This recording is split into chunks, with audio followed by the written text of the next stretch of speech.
Hello and welcome. Hello. Even though. Hey. Hello, everyone. Welcome to the Lucky Hit Podcast, number 97. Yeah, we couldn't quite hit 100 this year like we planned. Not quite, but we'll get there in January, I'm sure. Welcome. And today's a bit of a special podcast. We haven't actually done one of these before, weirdly, considering we've done 97 of these things. We have never actually done a Games of the Year special of the podcast, as far as I know. Anyway, I can't remember. But Wow. we used to actually try and edit videos about it, and it would take me like 2 years to actually finish the videos. So, like last time, it was like, Games of 2017 at the end of 2018. Oh god, yeah. So yeah, I felt like this was a good idea to maybe do this as a podcast instead, because we can literally just sit here and spitball about our favourite games of the year. So yeah, there will be no news on this podcast. There will be no what we've been playing. No, I guess what we've been playing will also coincide with some of the stuff that's on here. But yeah, this is technically one big what we've been playing all year. It is, yeah. Basically, Pretty much. I mean, you can already guess what my game. Yeah. Shut up about it. Crash Bandicoot. Crash. I wish. I wish it was Crash Bandicoot. If I had I didn't play that this year. Maybe some other time. So yeah, I hope you guys liked our little musical montage that we kicked off with. I just threw that together in the last hour, I suppose, just to give you guys a little hint of what we'll be talking about. That was what you called a montage. Yep, that's what you call a montage. Yeah, so I guess we should just get straight into this, and I guess we shall start with Streets of Rage 4. Yep. The sequel I never thought would ever happen, and when it was announced, I was literally running around the house screaming. Because I was like, how? What? And then I saw who was making it as well, and I was like, this is going to be the best thing ever. Like, I remember when I first saw the tweet, I was like... Yeah, you said to me, you were just like, Aaron, look at this. And I was like, that's not real. I looked at it for a second, I was like, no, shut up. That's not real. It's not real. You can't do this to me. But yeah, Streets of Rage 4 happened this year. This year was absolute garbage, but we did get Streets of Rage 4. Yeah, we finally got it for real this time. Yeah, after many hot dogs attempts from many different developers trying to pitch the idea of a new Streets of Rage to Sega, and the amount of time Sega were just like, nah, we don't want this. Turn it into Fighting Force and put it on the PlayStation only. It's fine, we'll do one in-house, but for the Dreamcast, but we can't be bothered. And we'll let some other people pitch it, and nah. Yeah, and then Sonic Mania came out, and Sega changed forever for that game. I guess, but I also feel like maybe this was the first time they had a pitch for a Streets of Rage 4 that they actually loved. Like, maybe that's what it was. Plus, this is from the developers of the remake, the amazing remake that was Wonder Boy the Dragon's Trap, which I will still put down as probably one of the best remakes ever at this point. It's good. It's perfect. It was a damn good remake. Yeah, it's absolutely perfect. But yeah, we're not here to talk about that. We're here to talk about Streets of Rage 4. So they were proven. They were proven to be, good at remaking a classic game. But how would they do at a full-blown sequel, like a brand new entry in a classic franchise? Spoiler alert: they knocked it way out of the park. I did. One of the ways they managed to get this to work so well, much like they did with Wonder Boy, was they got people that know what they're doing with the programming. So basically, they got in a team that worked on a game called Streets of Fury, which was a Xbox Live. What was it? One of those like arcade indie games. Xbox Live Indies, I think. Yes, I don't remember on like the Xbox 360. Exactly. It was it was a ridiculous like full motion video Guardian Heroes style scrolling beat 'em up. Really silly, but had amazing like combo mechanics, and just like it had a lot of depth for how silly it looked. So they got those guys to collaborate on this game. They were literally playing their prototype build of Streets of Rage 4 and Streets of Rage 2 with the same controller. They set it up so they were running on the same controller just so they could get it to line up as closely as they could to the original. They got all the behaviour down. You know, they looked into the actual source code of how Streets of Rage, like specifically 2, worked. You know, how the enemies rotate around you, you know, like walk in circles around you depending where you are on the screen and all that kind of stuff. Nice. They really knew what they were doing. And yeah, you make that sound tedious as hell, but it was so worth it. It speaks volumes of their dedication to get this right. Exactly, yeah, and like as soon as you start playing the thing, like as soon as you start playing this game, it just feels it is Streets of Rage. You know, it just fit like a glove. Like the second I started playing it, was like, yep, this is Streets of Rage. Like, yeah, I had a similar thing when I first started playing, and I noticed the enemies doing their the usual tricks. One of the first things I said was, "Oh, they even nailed the cheapness." Yep. These guys are assholes. They still camp on the corners. They'll still uppercut you if you try and jump at them. They still got all their little tricks, And I do feel like this game is maybe more balanced than the old games. Yeah, maybe. I mean, in some ways, they've done some balancing patches like fighting games. So this game is new enough that it can take advantage of that. I must admit, when I finally got the game, it was after that big balance. Oh, actually, no, I got the game before the patch happened.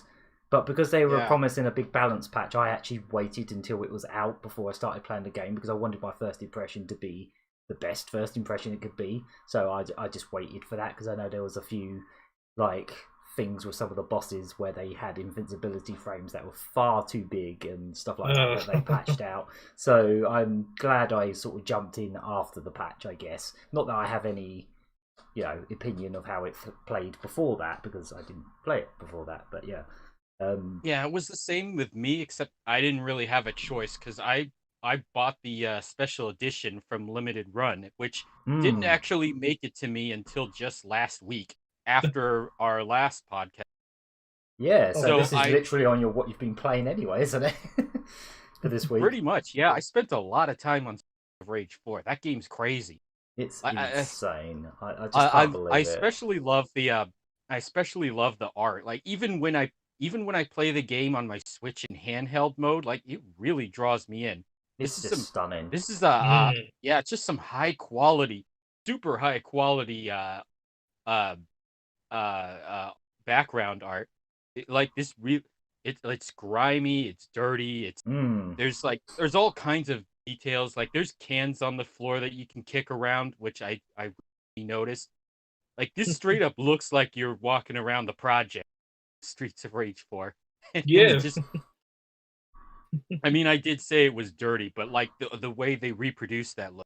Yeah, exactly. Stunning. Like there was so many ways this could have gone bad, like visually. There's so many ways that, like, you know, trying to do like a HD high resolution version of an old pixel art game is tricky, you know, especially when people have such an affection for a series like they do Streets of Rage. They have a specific, you know, I don't want to say agenda, but they have a specifics of like how it should look and like how it should, you know, what the aesthetic of Streets of Rage is. And it's kind of hard to really describe what the aesthetic of Streets of Rage is, but it's there in your brain, and they just somehow just nailed it with this game. It is a very tough thing to do, especially the fact that it's equal. This is not a remake. This is Streets of Rage 4, so there's going to be a lot of experts, which are very... In that situation, it's very, very easy. This is the same mistake that Sega made years earlier with Sonic the Hedgehog 4. Exactly, yeah. It was an all right game, but it's not sequel to Sonic 3 and Knuckles. Nope. Not even close. No. It's not even a sequel to like Sonic Heroes or something. I don't know. It's just... No. It should not have had a number on it. It wasn't even intended to be a Sonic the Hedgehog 4. It was just supposed to be a random mobile game, but they just decided to... They thought it was like a good marketing tactic, but it just didn't work. It was supposed to be kind of like what Nintendo did with New Super Mario Brothers. Yeah. But at least Nintendo knew better than to call that game Super Mario Brothers 4 or Super Mario World. Yeah. Yeah, exactly. Or 3, I guess. Yeah, I don't know. The numbering in Mario games is weird, but Yeah, but with Streets of Rage 4, here's another mistake Sonic 4 made. Even though that was supposed to be a sequel, they really tried too hard to recreate some of the more iconic stages and gimmicks from Sonic 1 and 2. So it felt more like you're treading old ground, and not in a exactly, particularly good way. They tried to be more original with episode 2, but by then it was too little, too late. yeah. Even then, it was mostly just regurgitated ideas for the most part. But I feel like with Streets of Rage 4, like it's got enough fresh ideas, especially like the actual combat. They really did a lot. I was kind of disappointed that they didn't keep some of the moves from the third game, like the running and the dashing and stuff. Obviously, Cherry has running, but yeah, all the stuff they added with like the combo system. At first, I wasn't really sure if I really vibed with it. Like when I first started playing the game, I was like, I'm not really too sure I'm too hot on this whole like you can break your combo score if you get hit, and then you have to just keep chaining stuff together. But the more I played it, it just eventually it started to click, and once it did, like trying to just going through a level and trying to chain everything together as much as you can is incredibly satisfying. And what I really love is the special moves that you have. Whereas before, those special moves would take away your health. In this game, they still do that, but they give you a chance to get it back by dealing out enough damage to the enemy. If you get hit, then all that damage stays gone. So you don't have to be punished for desperation attack anymore. It's a great idea for modernized a very, I'm gonna say, antiquated game design. Yeah, it makes it sound better. Yeah, you know what I mean. Yeah. Which is Hello? what? Oh. Yeah. I thought I got disconnected. Yeah. Is there anything you want to say about Murry Curry? Because I know, in the case of you, I played through the whole thing, and I was like, there's some stuff in this game that I do not want to spoil because I know you were gonna love it as soon as it happened. Yeah, I was trying to hold off, wasn't I? I managed to get the signature edition, which I'm still really, really chuffed with. And so I was trying to hold off to get my first impressions on stream. I can't remember why, but I ended up not doing that.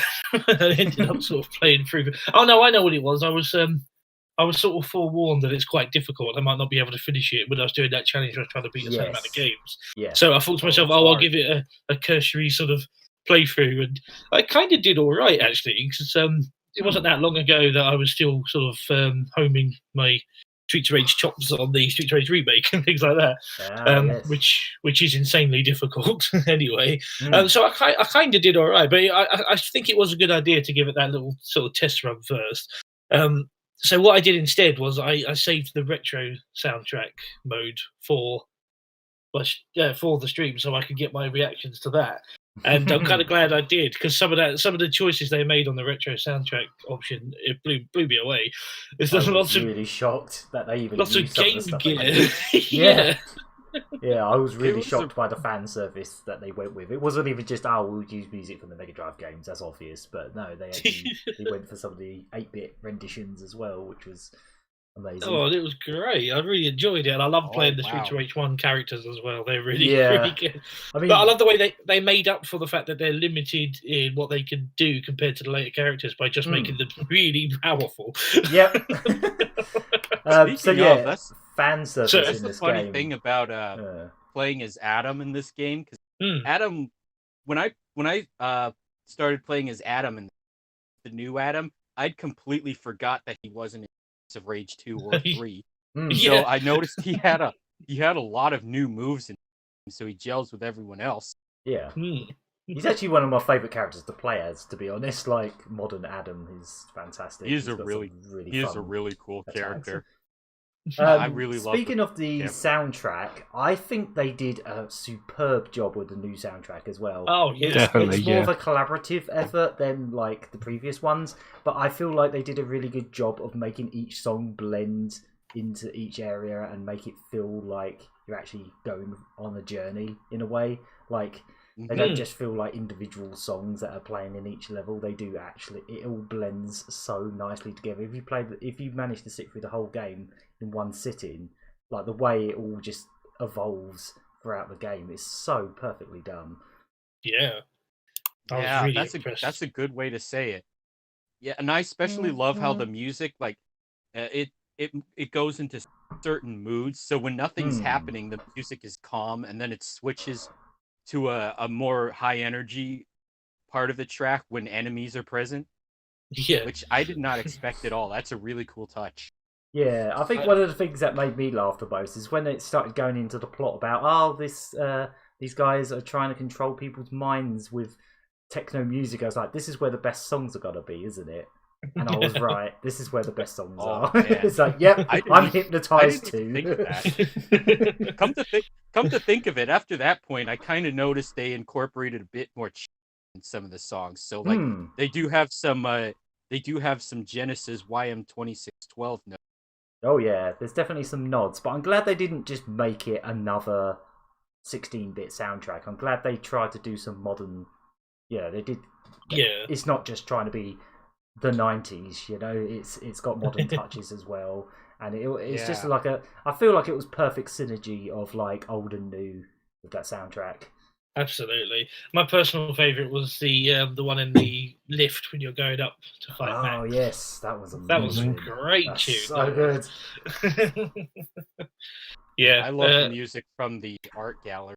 Oh yeah, that's a good one. Yeah, I think that's the first one where I noticed the Genesis. Yeah. That and the Chinatown. That one was fire. Oh, big time. Yeah. Absolutely. Yeah, I was blown away with Streets of Rage 4. Let's have another one. Yeah, I really can't wait to see what .enu and all the they can do Golden Axe. That'd be nice. Yeah, I kind of want to see them do another genre again because they've done Wonder Boy, they've done Streets of Rage. I'd love to see them tackle another. I'll tell you what they should do. They should do a new fantasy style, like a 5. Wavelength. Yeah, Fantasy Star 5. Go for it. Just another classic please. Fantasy Star. I would love to see them do an RPG. I'd love that. I'd still love to see them tackle comic. Yeah, I can see them what they doing did that with justice. Streets of Definitely. Rage 4, and especially with the art, like it's so much like modern day comic book art.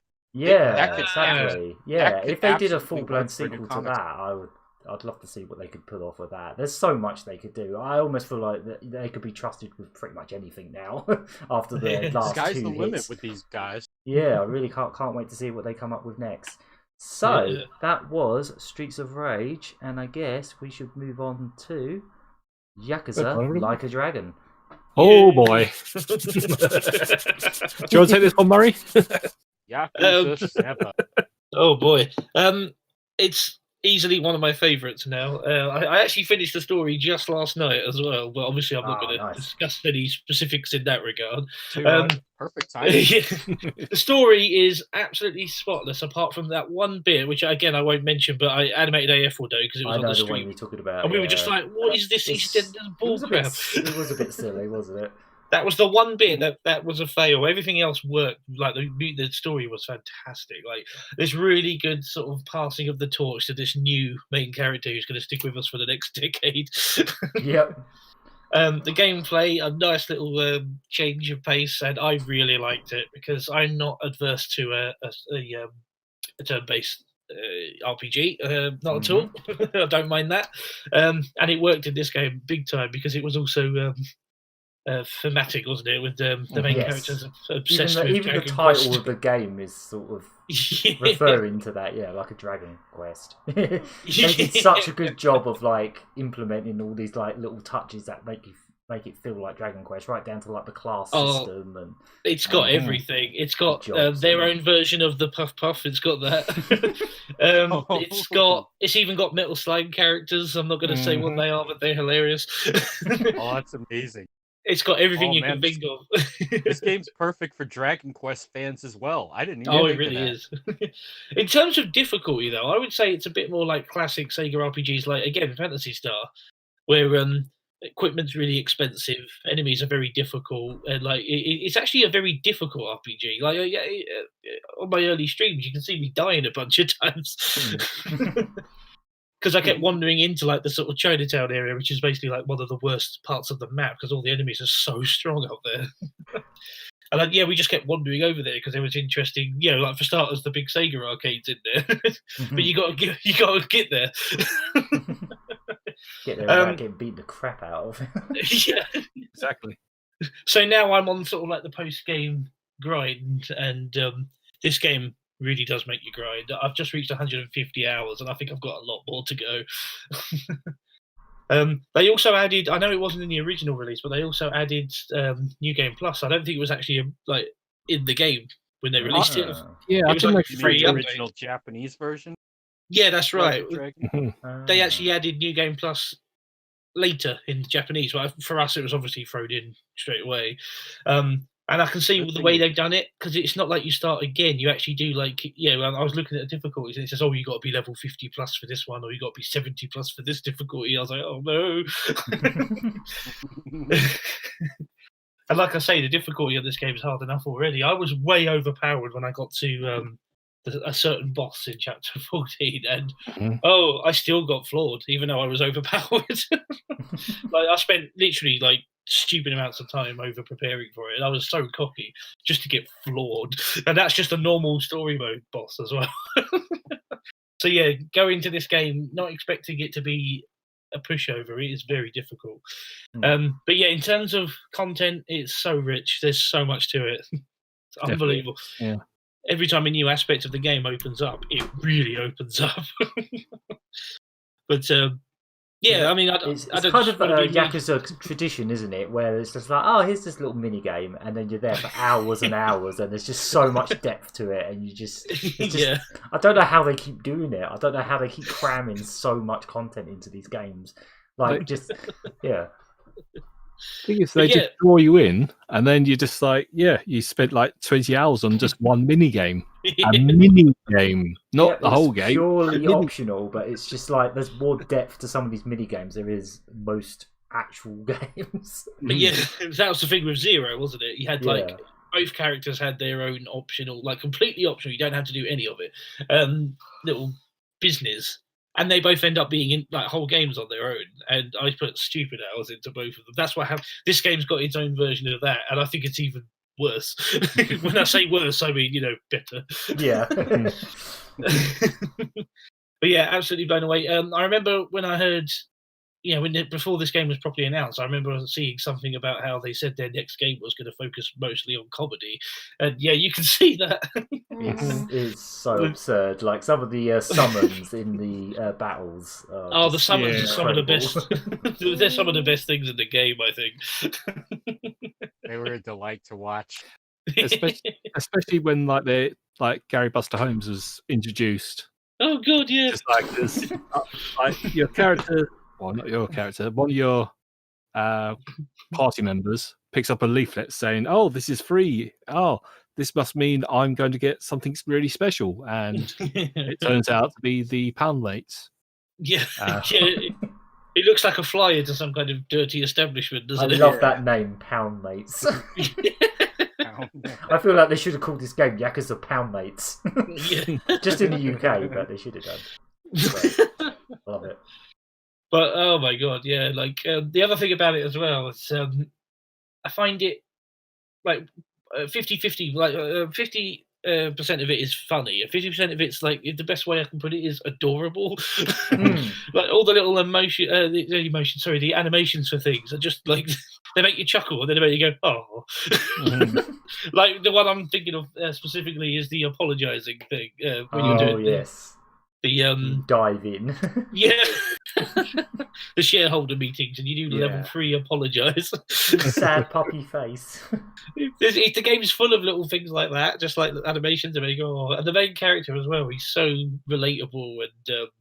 He's just such a charmer. Like he's just a. It doesn't matter if you're playing it in English or Japanese. It's just such a lovable character. I could definitely see him being a great protagonist for the series going forward. Yeah, I mean, in some respect, I think he's got more sort of personality going on than Kiryu has. I can see it's that. It's definitely a step in the right direction, I'd say. Yeah, he's a lot less of a lone wolf than Kiryu. That's right. I said before, Ichiban is a polar opposite of. Yeah. And one of the points I forgot to bring up was that Kiryu, he usually tackles battles by himself. He tries not to involve others with him as much as possible. Ichiban almost rarely never fights. He rarely fights on his own. That's why he's got all those party members. So it makes perfect sense. That's right. Yeah. And I mean, I can gush about this game all day, but maybe I'll get some. We should get some more views from Hunk as well. Yeah. I've been playing it in English. I've streamed every moment that I've played it so far. Oh wow!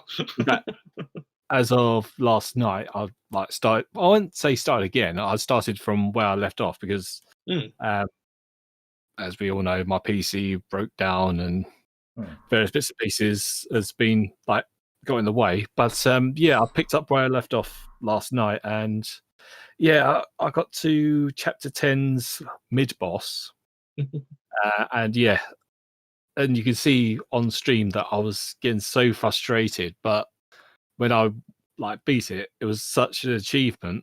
And then they say, "Okay, you've defeated this guy. Now take on these guys."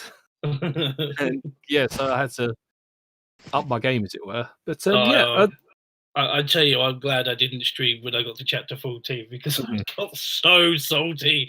Yeah. It was so unfair. But go on, sorry, carry on. Yeah. As we all know, I'm not the biggest. Well, I wouldn't say not the biggest Yakuza fan, even though I've got every single game now. But it's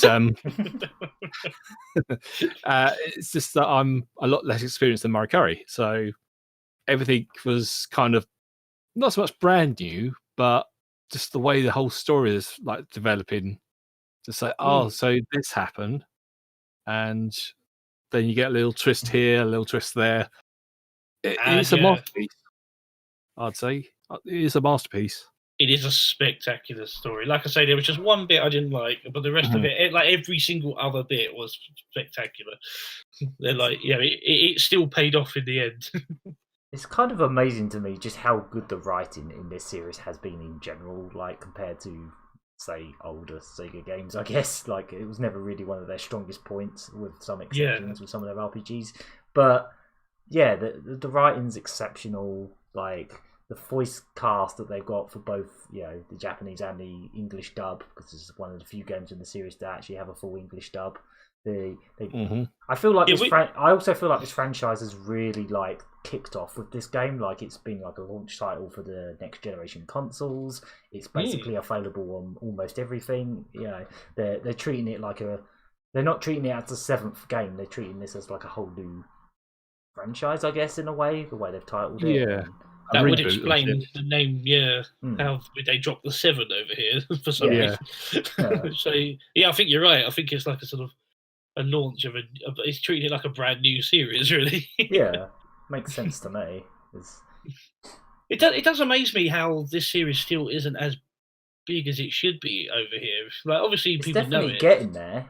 I definitely say it's getting there. But the fact that they're starting to port these games to over to Steam and to Xbox, that's really going to help. I think it's just going to take time for people to the word of mouth to spread on the other systems, because for the longest titles it was a PlayStation exclusive franchise, wasn't it? That's right. Yeah, it just amazes me because I remember when I saw the Xbox, trailer for the next gen version, and just the amount of comments that I saw on the live stream where people saying, "Oh, so this is like Sleeping Dogs, is it?" The fanboy in me wanted to say, "No, it's like Yakuza." Sleeping Dogs is like Yakuza.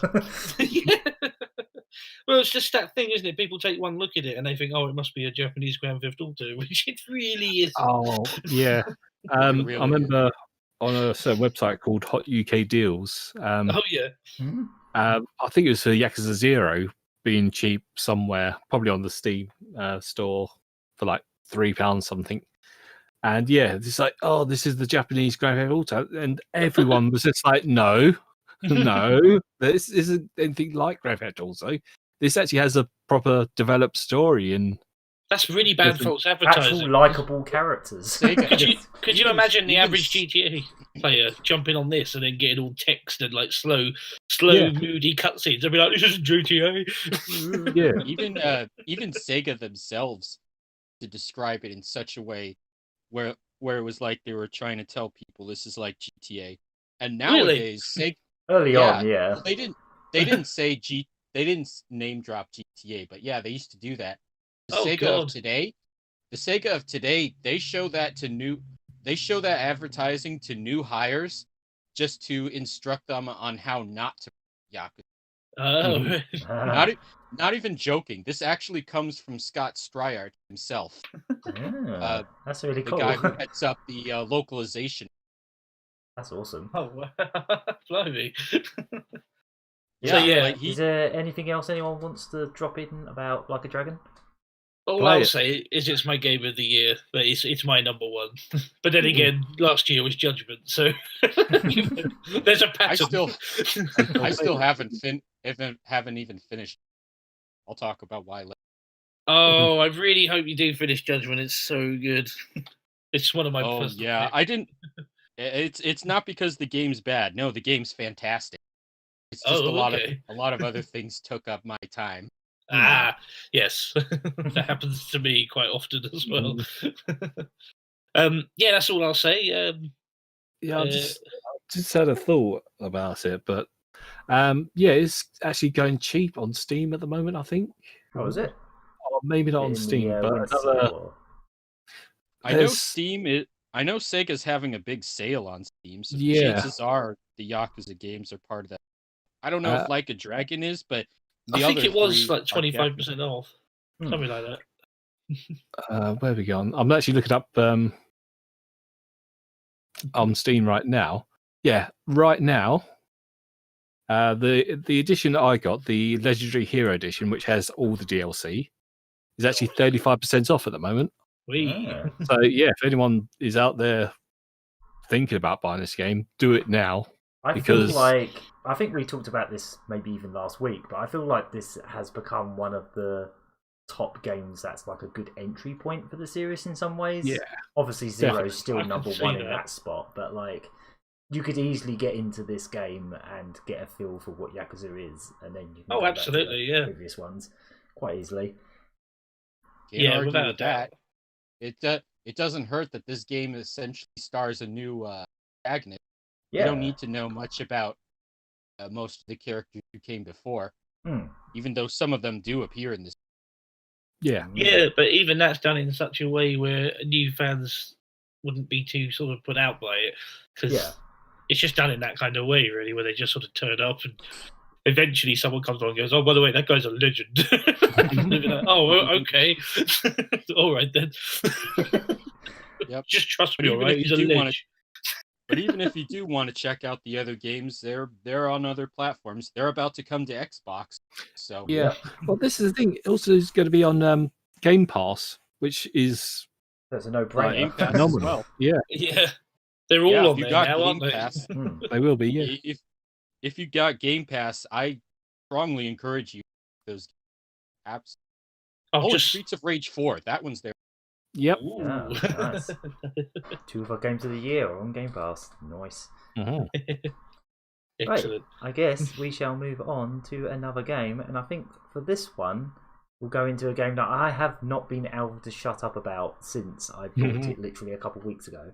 And that game is a little old. It came out on the Switch this year, but it came out on PC last year. But it's a little old game called Horace. Oh, yeah. So this is currently on the eShop on sale, 90% off for just over £1. And to be honest, I feel bad for only paying £1 for this, because this is an absolute masterpiece. This is one of the best games I've played in years. This is easily my game of the year. Like, absolutely smitten. Like, from the literal second it started with that frigging Thames reference, like, I was just like, yep, I know. I knew this was going to be good because I've seen the reviews. I've seen people saying, you know, this is a fantastic award-winning platformer. But I just had no idea. I had no idea what I was getting into. Like, the plot is stunning. The platforming's great. You know, you've got like this gravity boot, so you can walk on any surface, and it'll rotate the camera to move around. It's definitely a hard platformer. I've found it very difficult. Yeah. It's one of those games where there's literal spikes and electric and traps just all around you. But that's simply calling it a platformer with story cutscene elements is really selling it short, because the way this game just keeps throwing new twists in both the story and the gameplay, and how it just completely opens up in multiple phases, is just flabbergasting. That's the tricky thing, isn't it? It's hard to pinpoint what actual genre this is, because it changes every other chapter. Yeah, like every single chapter of this game just throws wild new stuff at you, and you just don't see it coming. Like, it's almost, I mean, I guess we could talk about some of that stuff here, but obviously we won't talk story. But and obviously the trailer for this game does show some of the stuff we're going to be talking about. But basically, I was trying not to. I was being deliberately coy about the twists in this game because I knew Murry Curry wanted to play it, and he managed to catch up, and then we both caught up to around the same point now. Yeah. Yeah. So it's just go on. Oh, I just love it. Like I say, like the whole thing about it changing genre. Like, first glance, when you play the first chapter, you just think, oh, it's just a nice simple platform puzzler. And then a couple of chapters down the line, it's like, oh, actually, no, it's an adventure game, because there's like, you got to get money and buy upgrades, and you got to get what's the word? Like, go to different places, and you think, oh, so this is now an adventure game. And then it opens up even more. Like, oh no, it's a Metroidvania. What is it? Yeah, basically, at one point, the game opens up where you have currency that you have to earn. So you can go and do little jobs, and you basically have a whole street of shops that you can be hired and do little mini-game jobs on. There's an arcade with a bunch of very Yu-Suzuki-looking arcade games in them. The game basically becomes Shenmue for a little while. Yeah. Like, it was seriously Shenmue for a bit. It's like, oh, do I go do some jobs, or do I go waste some money in the arcade and play this not Pac-Man and not Afterburner and stuff like that? And then you're like getting onto the trains, and you're traveling to all different areas, and each area has a wildly different like set of levels and bosses. And yeah, as you say, at one point, the game suddenly becomes a Metroidvania right down to the map. That literally happened to me today, because I know you said there was a part where the game just opens up again. And I was like, I need to catch up now. I kept playing the game just to get to that point. And I was like, yep, there it is. There's the big twist. As soon as as soon as I pressed start and the map appeared, I was like, oh, we're doing this now. I just wonder how big it's going to go. Exactly. I don't even, because we still haven't beaten this game yet, so I don't actually know how many chapters this is. So it just keeps throwing new curveballs at me. Like, I don't know how to even describe, but it's just wonderful. Like, it's one of the most British games I've ever played. I want more very British games. I really do. There really isn't enough. You know, if this kind of thing was like, because this game makes references all the time. It's like, it's almost overwhelmhelming how many there are. But they're not just normal references, though, are exactly, they? They're not like, oh, Cake is a Liar or any of that, overtrodden junk. Like, it's stuff like Cambric Green mixed with Green Day, and it's the characters from Cambric Green playing an 8-bit version of Green Day music. Yeah. And the one that blew me away was like a reference to like a sort of, was it like a 70s child's cartoon? I'm not going to specify. There's lots of that. Yeah, there's a lot of that. It's a certain shop you walk into, and it's like, we're doing Mr. that. Ben. Yeah. No. Oh, you said it now. But yeah, if you have to be especially if you like old British kids programs from like the 70s and 80s. This is going to be right down your street. I literally had, what was it? Well, I was just platforming in a random part of the mansion today, and there was like references to James Pond, Robocod, and Zool, and I was like, it just keeps hammering them. It's almost overwhelming, but they're not. They're pretty obscure references a lot of the time, or they're like references that are incredibly British and mostly only British people are going to get. Yeah. Like British millennials. Yeah. Oh yeah, definitely. I mean, with that Thames thing, like, Just that straight away at the you've start. got to have grown up in like the 80s and 70s and 80s to understand that. Yeah. Another thing I'd like to say about it as well is, you talk about the story as well. It's absolutely beautiful. Don't you love like how it seems like almost every chapter has got these really art house style like sequences of just beautiful bit of like film sort of cinematic, and they're just like they're sort of telling the story through these kind of almost like music videos. You know what I mean? It's just these really nice little sequences that just come out of nowhere. Yeah, they do all this with like pretty simplistic sort of 16-bit looking graphics. You know, they're zooming in on these giant chunky sprites, and all the voice work is like a Go Animate automated robot voice. It's basically just Horace is just narrating the whole game, and the amount they've managed to pull off with those limitations is insane. I mean, I love that bit where I think he goes into some kind of like dreamscape sequence in his own head, and he starts going into like loads of like he goes into like Space Harrier and stuff like that out of nowhere. Like Nights into Dreams or something. It almost feels like, I mean, like this game is literally £1 at the moment, like, so there's no reason not to buy it if you have a Switch, and it's also on Steam. But honestly, I feel really bad for only paying £1 for this. This game has... This is probably the best pound I have ever spent on a video game, honestly. Like, I would say the same. If 505 Games want to put out a physical version on a cartridge, I am buying that day one, because this is not only my game of the year, it's probably one of my games of the decade, honestly. Like, it just keeps throwing stuff at you. It's hard to talk about it without spoiling anything, because there's just so much. Just go out and play it. It's a fantastic little game. The main premise of it is you're basically trying to find 1 million pieces of junk. Yeah. Hence the picture where he's trying to grab a wheel and stuff. But that's like the absolute basics of what the... That's why I'm wondering how long the game is. Because I've been going nuts on that mansion at the moment, and I'm still only on like a third of the amount of junk you need. Yeah, exactly. So this game's going to go on for ages. Yeah, I think I've heard it can go... I think an average playthrough is like, 20 hours or something like that, but yeah, I don't know. But I've already put at least 10 hours into it, and I really can't wait to play some more. Like, every time I think about it, I just want to play more, because I just want to see where it goes next, because it just keeps throwing new stuff at you. The story is just beautiful. Like, I don't know, that's the best way to describe it. It's just so well written. The characters are fantastic. And what about the soundtrack as well? And the soundtrack as well.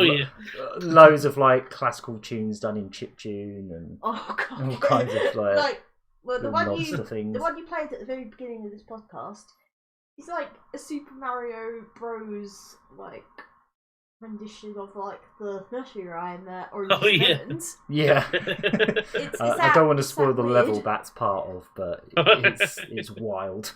Like, there are parts of the game where I was getting a little bit frustrated, because it is like, I mean, you've got infinite life, so it doesn't really matter, but there are points in the game where I just like died 100 times trying to do something, and there's puzzles in the game that were legitimately difficult to figure out, but you know, it's really satisfying when you get them and you solve them, and you get to move on and move the story along and see what else this thing can throw at you. But I'm in love with it. Yeah, it's absolutely smitten. I've literally had people say, "Shut up about Horace." It's like, stop going on about it. It's like, it's £1. Get it. Don't tell me to shut up. Go and buy it. Why have you not purchased this yet? Your face is turning blue. Yeah. Yeah, exactly. But it's just... I haven't felt this way about a game that I've bought for way too cheap since maybe Downwell. I think that may be the last time I felt that way about a game. I got it for like, what was it, 80p or something, and I just absolutely fell in love with it. And sure enough, that did get a physical Switch collection, so I ended up buying that. And even though it was like a quantum leap in price over the original asking price of just under £1, like I didn't care because I love the game that much, and I would do the same for this. So if you're listening, 505, just make it happen. Stick it on a cartridge. I want this on my shelf. The same way I desperately wanted Spelunky on my shelf. Now I really want this on my shelf. This is the new one now. This is the one I'm waiting for either anyone to put out, even if Limited Run did it. I don't care. I just want it. Yeah, absolutely. Yeah, that's Horace. And I guess next we shall move on to I guess this one's got to be specifically Elk. You'll probably guess what this is going to be. A certain game that technically it's a lot older than when we got it, but it's it finally happened. You know, it was at E3 where they showed it off at Microsoft's conference, and it just like blew everyone away. It was like, really? They're actually going to release this here? Yeah, it's Phantasy Star Online 2. Yay! Phantasy Star Online. What more could I say about that I have? I don't know, but I'm gonna try anyway. So, I think the first thing I want to say is I firmly believe that PSO2 has benefited from the lockdown the same way that Animal Crossing. Yeah, and I don't mean to say that in that it has the same player base or just as financially lucrative. I don't know, but what I do know that something that both games excel at in spades. There's an incredible PSO2. The way not just a little bit. Oh, do I sound okay now? I think so. Jesus. All right. Sorry, you know what? I'm gonna cut out for a second and join back in. Okay. Oh, okay. All right. Well, I guess while you're doing that, I could just say about how I'm just shocked that Sega and Microsoft actually were able to bring this game over, considering it is 9 years old. There is literally. All right, I'm back. Okay, cool. Right. I was just saying about how I'm just shocked that, you know, after 9 years of being a Japan-only game and you're having to jump through hoops to get the slightly janky English Asian version of the game, I'm just shocked that they brought the thing over. But I'm really glad they did. Yeah, I really thought for the longest time that it would never come. I kind of resigned the game to its fate, but I'm actually low key glad that I did have to. So I ended up appreciating it a lot more than I would have if it had come out like 7 or 6 years ago. Supposed to. Oh, you're still cutting off a bit. Oh no. Is it? I think. Sorry, guys. I had connection problems before the podcast started. Hold on. Sorry. Okay. No worries. So unfortunately, I think none of us have actually played it yet, have we? I've played a bit of it. Yeah. Oh, okay. My main problem is I just don't have the hard drive space for it. It's a huge game because you got to think there's all this content that we're basically catching up on the game. You know, it's one of those games that's had new content pumped into it for 9 years straight. That's the MMO dilemma, isn't it? Exactly, yeah. We're now just like catching up with all this stuff, and I think they've been slowly rolling out the episodes as they go along.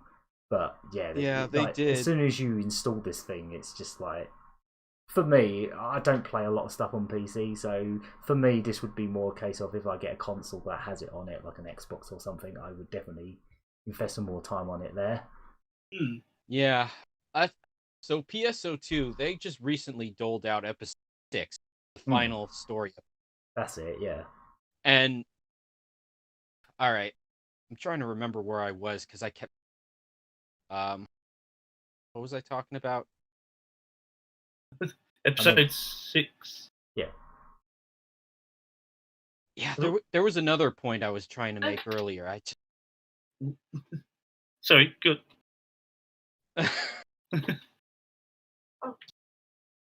All right, so speaking of episode 6, all right, I've really been enjoying the story of this game. It's when it starts out with episodes 1 through 2, the way it presents that story to you, it's a little awkward, but I encourage you to stick with it. Not just because you get some helpful items when you go through it occasionally, but this really is a very engaging, rapturing story.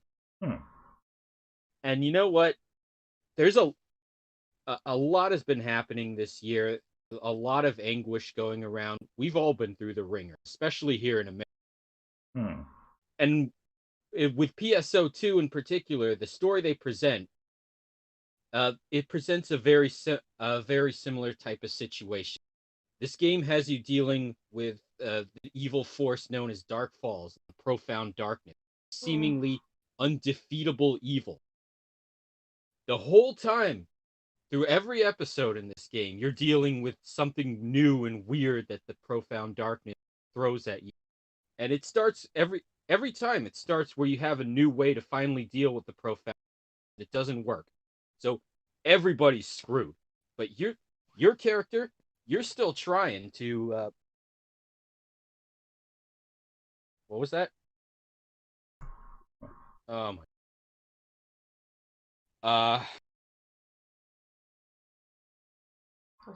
this. Well. All right.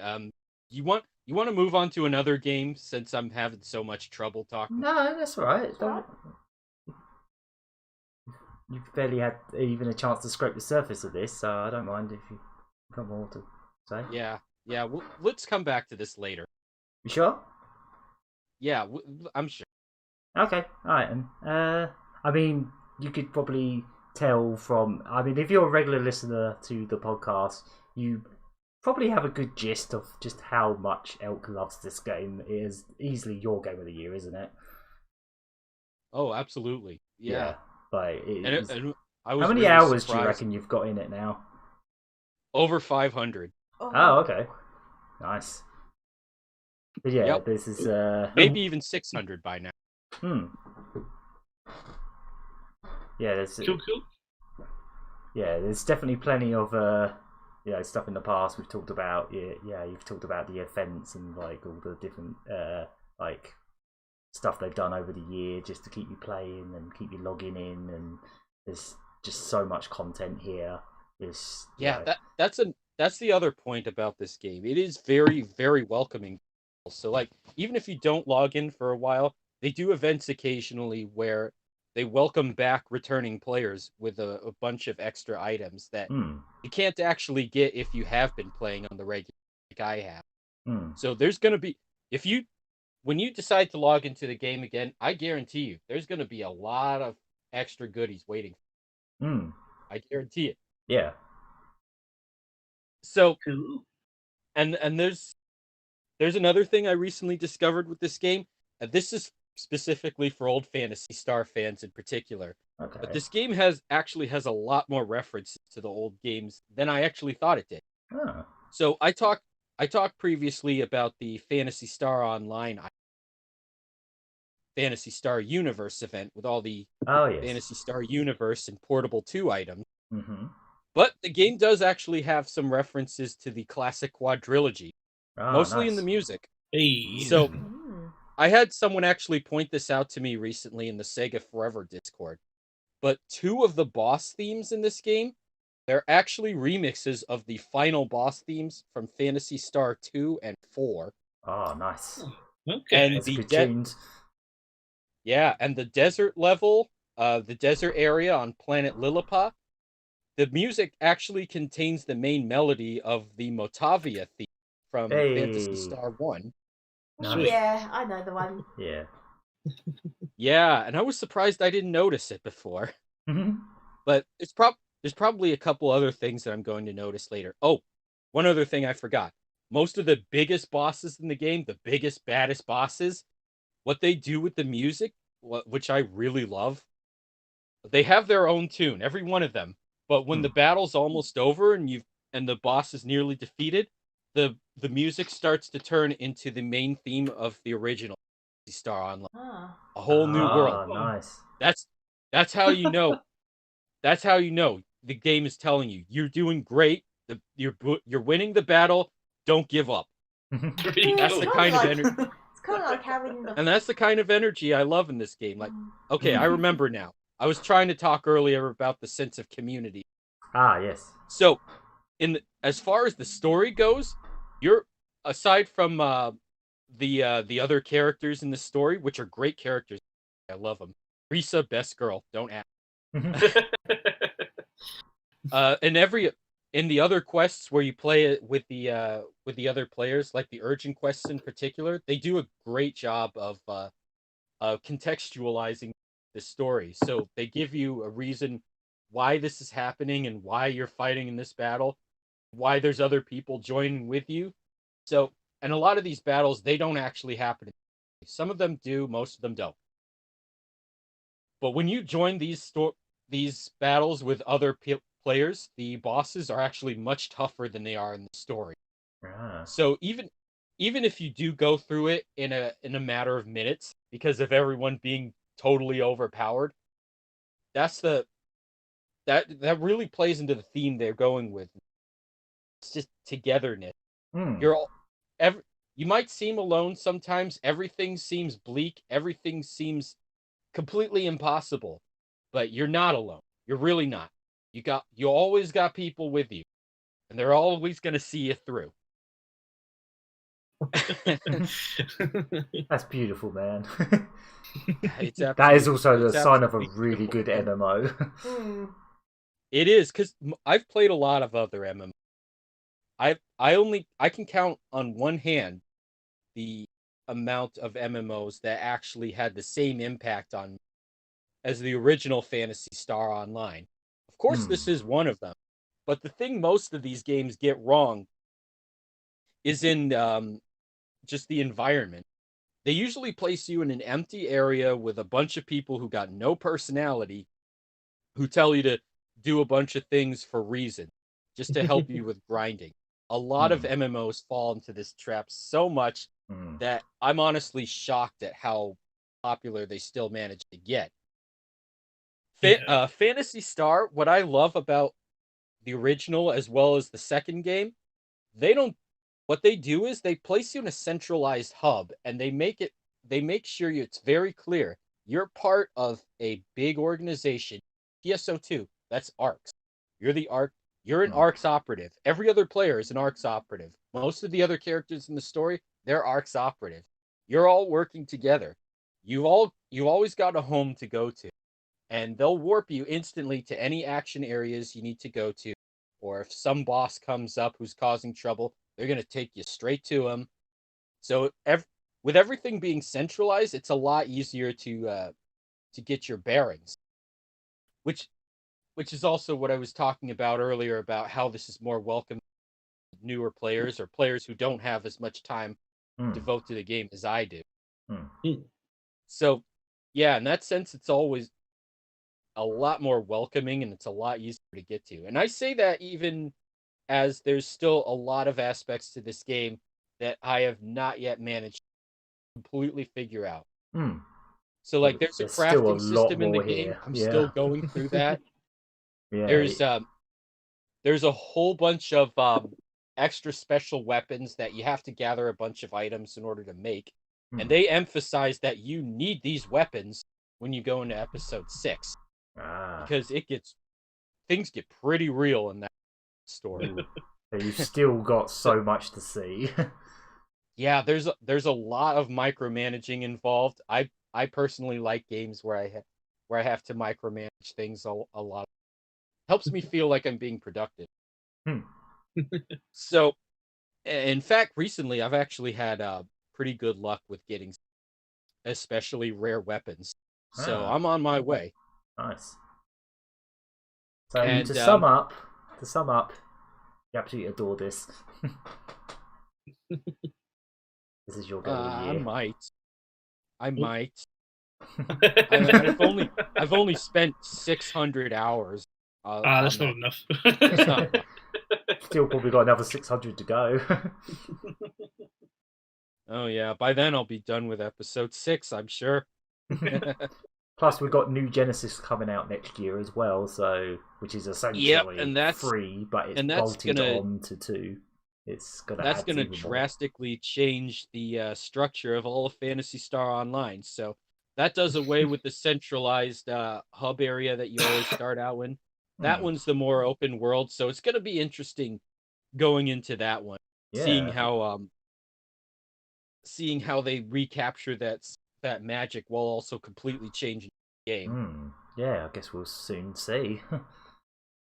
Right, so I guess we shall move on to this next one is not an official game.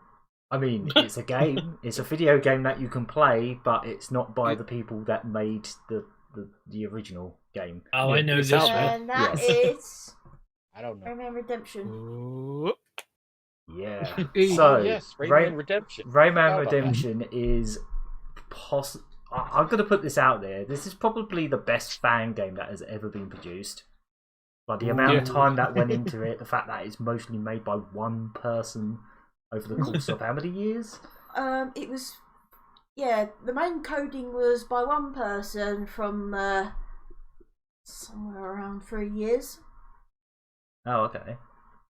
He had commissioned a couple artists and musicians to work on a few bits and pieces. But yeah, this is mostly like a one-man job. So, nice. In case you're curious, Rayman Redemption, we live streamed pretty much the whole game. We did live stream the entire game. Yeah. This is on the surface level, this is a 1-to-1 remake of the original Rayman from like the PlayStation and the Saturn, all that kind of stuff. But it's just so much more than that. Yes. The title of it kind of gives it away, but basically this is taking everything that worked and didn't work about the original Rayman and just fine-tuning it to an absolute shine, just polishing it in every conceivable corner, adding content in, basically fixing every little thing that people found a little bit disappointing, like the biggest one, the final boss. The final boss was such a kind of a wet fart in the original game, let's be honest. It was clear that they rushed it, but my god, the difference with the final boss, they went from making it just like this thing that's just kind of done in a few minutes to the most elaborate, they really went to town with it, just smashed it out of the park with just how much more they just added to both the gameplay and the lore,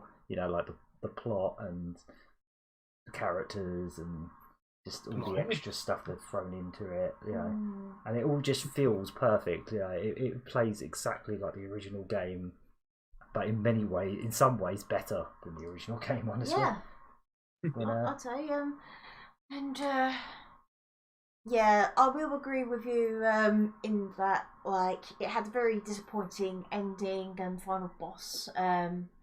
There were lots of it's still pretty brutal.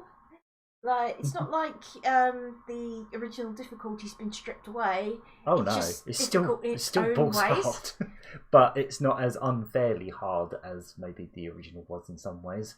No. Yeah. Not by any stretch. Yeah, it's really been rebalanced in a way.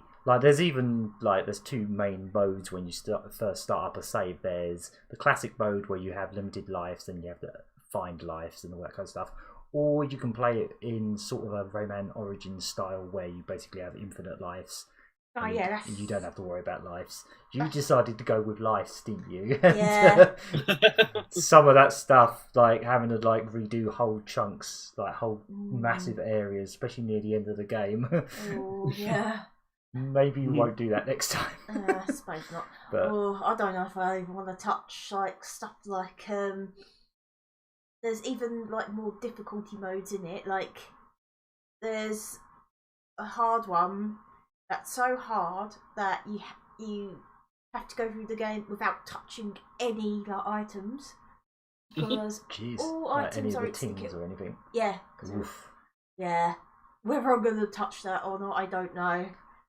That's the thing. There's just so much content in this game that even when you beat the game, there's still so much to do. There's all that challenge stuff, like all those little challenge levels. Yeah, the achievements. Yeah, all sorts. And there are. You can tell some of the guys that have put their heart and soul into this game are like sort of from the beginning fans, because like. Oh, there are just so many nods to like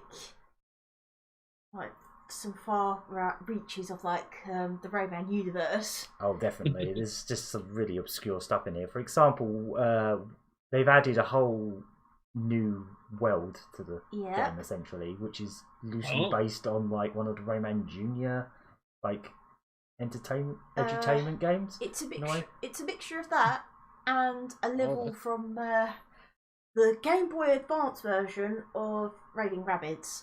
Ah. Yeah. Okay. You know, and that's one of the games in the whole series that's a little bit overlooked. Yeah. They've even included content that was cut from the original game in some ways, haven't they? There's like whole bosses that were only ever seen in screenshots that they've managed to make whole new bosses out of. Yeah. There's all kinds of stuff that like hardcore Rayman fans are gonna pick up on and just be like, wow, they really know that they know their stuff way more than Ubisoft does. Because let's be honest, it was what Rayman's anniversary this year? It was the 25th anniversary, and I'm really not sure what Ubisoft's beef is, but they literally did nothing. They didn't not even only acknowledge it. They barely did anything for the anniversary apart from like something just last week where they put like a little 25 in like some flash game. Right. It's like you know, once upon a time this was Ubisoft's mascot. This was their Sonic the Hedgehog, but they really have just sort of left him on the wayside in recent years, ever since they finished off Legends, which was an amazing game, don't get me wrong. Yeah, I mean, like, you know, they did Origins and Legends, and those games are fantastic. But ever since then, they really just haven't even so much as glanced at Rayman. But Rayman Redemption is probably the best 25th anniversary gift you could ask for, honestly. I would wholeheartedly agree. Closest thing to Rayman's Sonic Mania. Yes, I would say this is definitely, without a doubt, this is Rayman's Sonic Mania. This is Rayman's Streets of Rage remake /4. If we're talking fan games, then it's like the Streets of Rage remake of Rayman, basically. And then the other thing as well is following Redemption, there's also a sort of new fan version of Rayman Designer, which was like well, think of that as like Super Mario Maker before Super Mario Maker. Yeah, it was an old PC game, wasn't it? Yeah, where you could make your own like Rayman 1-style maps and that. Mm-hmm. Yeah, that was the official level editor, the original. Yes. Yeah. So it's the same maker as this one. He goes by Rayman, and he streams quite a lot of like retro PC games and regional exclusive stuff like that on Twitch. So he's not even really done with Rayman Redemption because he's working on that designer at the moment, isn't he? It's called Rayman Redesigner, and I think it might already have been out in parts. Oh, we're definitely going to have to do some streaming of that and play around, make some levels or something. That sounds like fun. Cool. So I'm so glad this came out because it's put faith back into the Rayman series, even for people who never got on with any of the games at all. So a bit like Origins did in some ways. Yeah, definitely. It's definitely one of the most passionate fan projects that's probably ever been produced. And it was actually finished, which is unusual for fan projects. They very rarely get finished, especially when they're made by one person over the course of many years. Yeah. But the fact that this got finished and it's just so perfectly executed. barely anything to fault it with. You could say, you know, it's still balls hard, but it's Rayman. It's supposed to be balls hard. It was always again, like Horace. It's just got those levels where everything is made of spikes. Yeah, it's one of those kind of platformers for sure. But it's so satisfying to get when you finally beat the game. Yeah. Over the course of, I don't even know how many hours it was when we were streaming it on Lucky Hit. It's so satisfying to beat. It's got such a much nicer ending than the original game had, which was clearly, I guess, kind of rushed. Let's be honest, like the way the game ended originally. I think it got crunched in the end. Yeah, I think there must have been some kind of let's just get this thing done about it originally. Yeah. But obviously this is a passion project. They had as much time as they wanted and just really went to town on this thing. It does make me hope and pray that, you know, what with Michel Ancel leaving Ubisoft earlier in the year, it'd be nice if Ubisoft could do something, or, you know, at the absolute least, get David Soliani to do something. You know, because if he was the one to make Rabbids and Mario work, then surely he could do something. Also, how would you feel if Ubisoft were just like, you know what, this Rayman Redemption thing is exactly what Rayman people want anyway? How about we just officially sanction this? Like, how would you feel? Just, what are they doing? They could. Why are they still doing it? Sega. Even Capcom did too. If this game mysteriously disappears from the internet for a bit, either it could be either the best thing ever or the worst thing ever, you know? But yeah, that's okay, that's Rayman Redemption. Yep. And I guess for the next one we shall talk about a very eagerly anticipated sequel. I think this was probably the eagerly anticipated sequel for me. It'd been announced quite a few years ago now, and I was even trying to do a proper run of the first game before it came out, but then it came out. And that is Spelunky 2. Yay! It finally happened. Spelunky 2. Yep. Oh, it's a good game. It is. But it's hard. It's also one of the most. Yes, it's also one of the most frustrating games ever. That's made me rage. Yeah. The first game just doesn't. The first game, I just go, "Oh, I'm dead again." There we go. That happens. Oh, what a shame. Oh, I don't know. I've had plenty of salty moments with the first game. Yeah, I think I've had that too, but not like raging. Whereas 2 has actually made me scream because it's so unfair. So I'm sure this is probably obvious to everyone, especially if you're regular listeners to the podcast, but Spelunky is my all-time favourite video game. Like, it is the number one game. It's not even a question at this point. People will probably just assume it's a Sonic game, but no, it's Spelunky. It's one of the only games I can think of that I've really just dug so deep into, and you know, read all the guides and looked at every little inch of it to try and eventually get that hell run and eventually, you know, see that proper ending. But I just had no idea how a sequel to this could even work, because as far as I'm concerned, the first game is practically perfection. Like, there's not a single thing I could fault it for. Like, everything happens for a reason. Like, you know, it always, when you die in that game, it does sometimes feel unfair, but it usually is a mistake you've made. You know, you just need to learn everything. You know, you have to learn every little element of it. And I was like, how are they going to do this? Is this just going to be the same thing again? Is this going to be? I just didn't. I couldn't contemplate how this would work, because all the mystery was what made the first game. All the like mystique of like discovering these little secrets, things that require some really bizarre techniques to even discover. And it's like, how's that going to work this time? Like, and I guess the way their solution was to just cram it with even more secrets and even more bizarre things, and like branching paths in this case. So there's multiple worlds as you get to, you know, you got a choice of 2 different areas you can go to at the end of each world, and or like stage, I guess.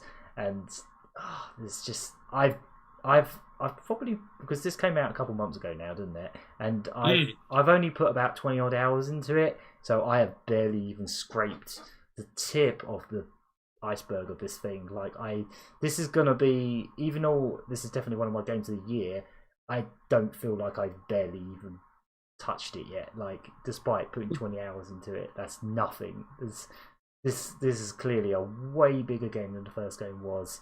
There's just, it's so much more compact, I guess. Like, even that first world, it's just so, every level is just so condensed with, just dense with like stuff. Like, there's so much more going on. It's almost a little bit claustrophobic at times. There's just so much like to think about and so many new things. But it also like I didn't think I would have the same feeling I had when I played the original Spelunky for the first time again. But the first time I played this literally felt like playing the first game for the first time again. And I never thought that feeling would come back. And for that alone, I love this. I can't believe it managed to pull that off again. Where I jumped into the game. I knew the controls. I knew how to, jump around and do the whip stuff and the ropes and all that kind of stuff. It all felt second nature.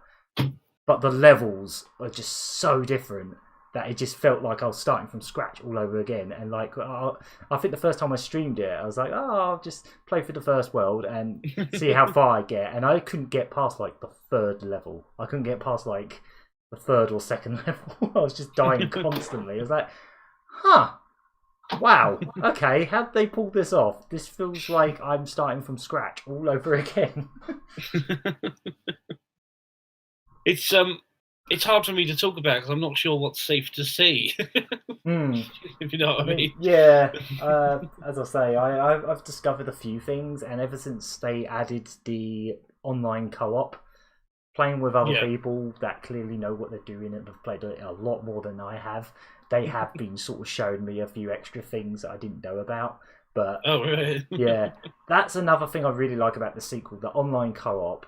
I've only done a little bit of it so far, but it's so fun. Like, sometimes sometimes you get other players that get a bit salty that you're not as good as they are, and they just end up like throwing you into some spikes or whatever. They're just like, go away. Wow. But yeah, it's fantastic. The online multiplayer, I definitely need to do more of that because it really adds an extra element to it. I never really thought multiplayer worked in the original Spelunky. I felt like it just made the game even harder. Like, unless you're both on the exact same level.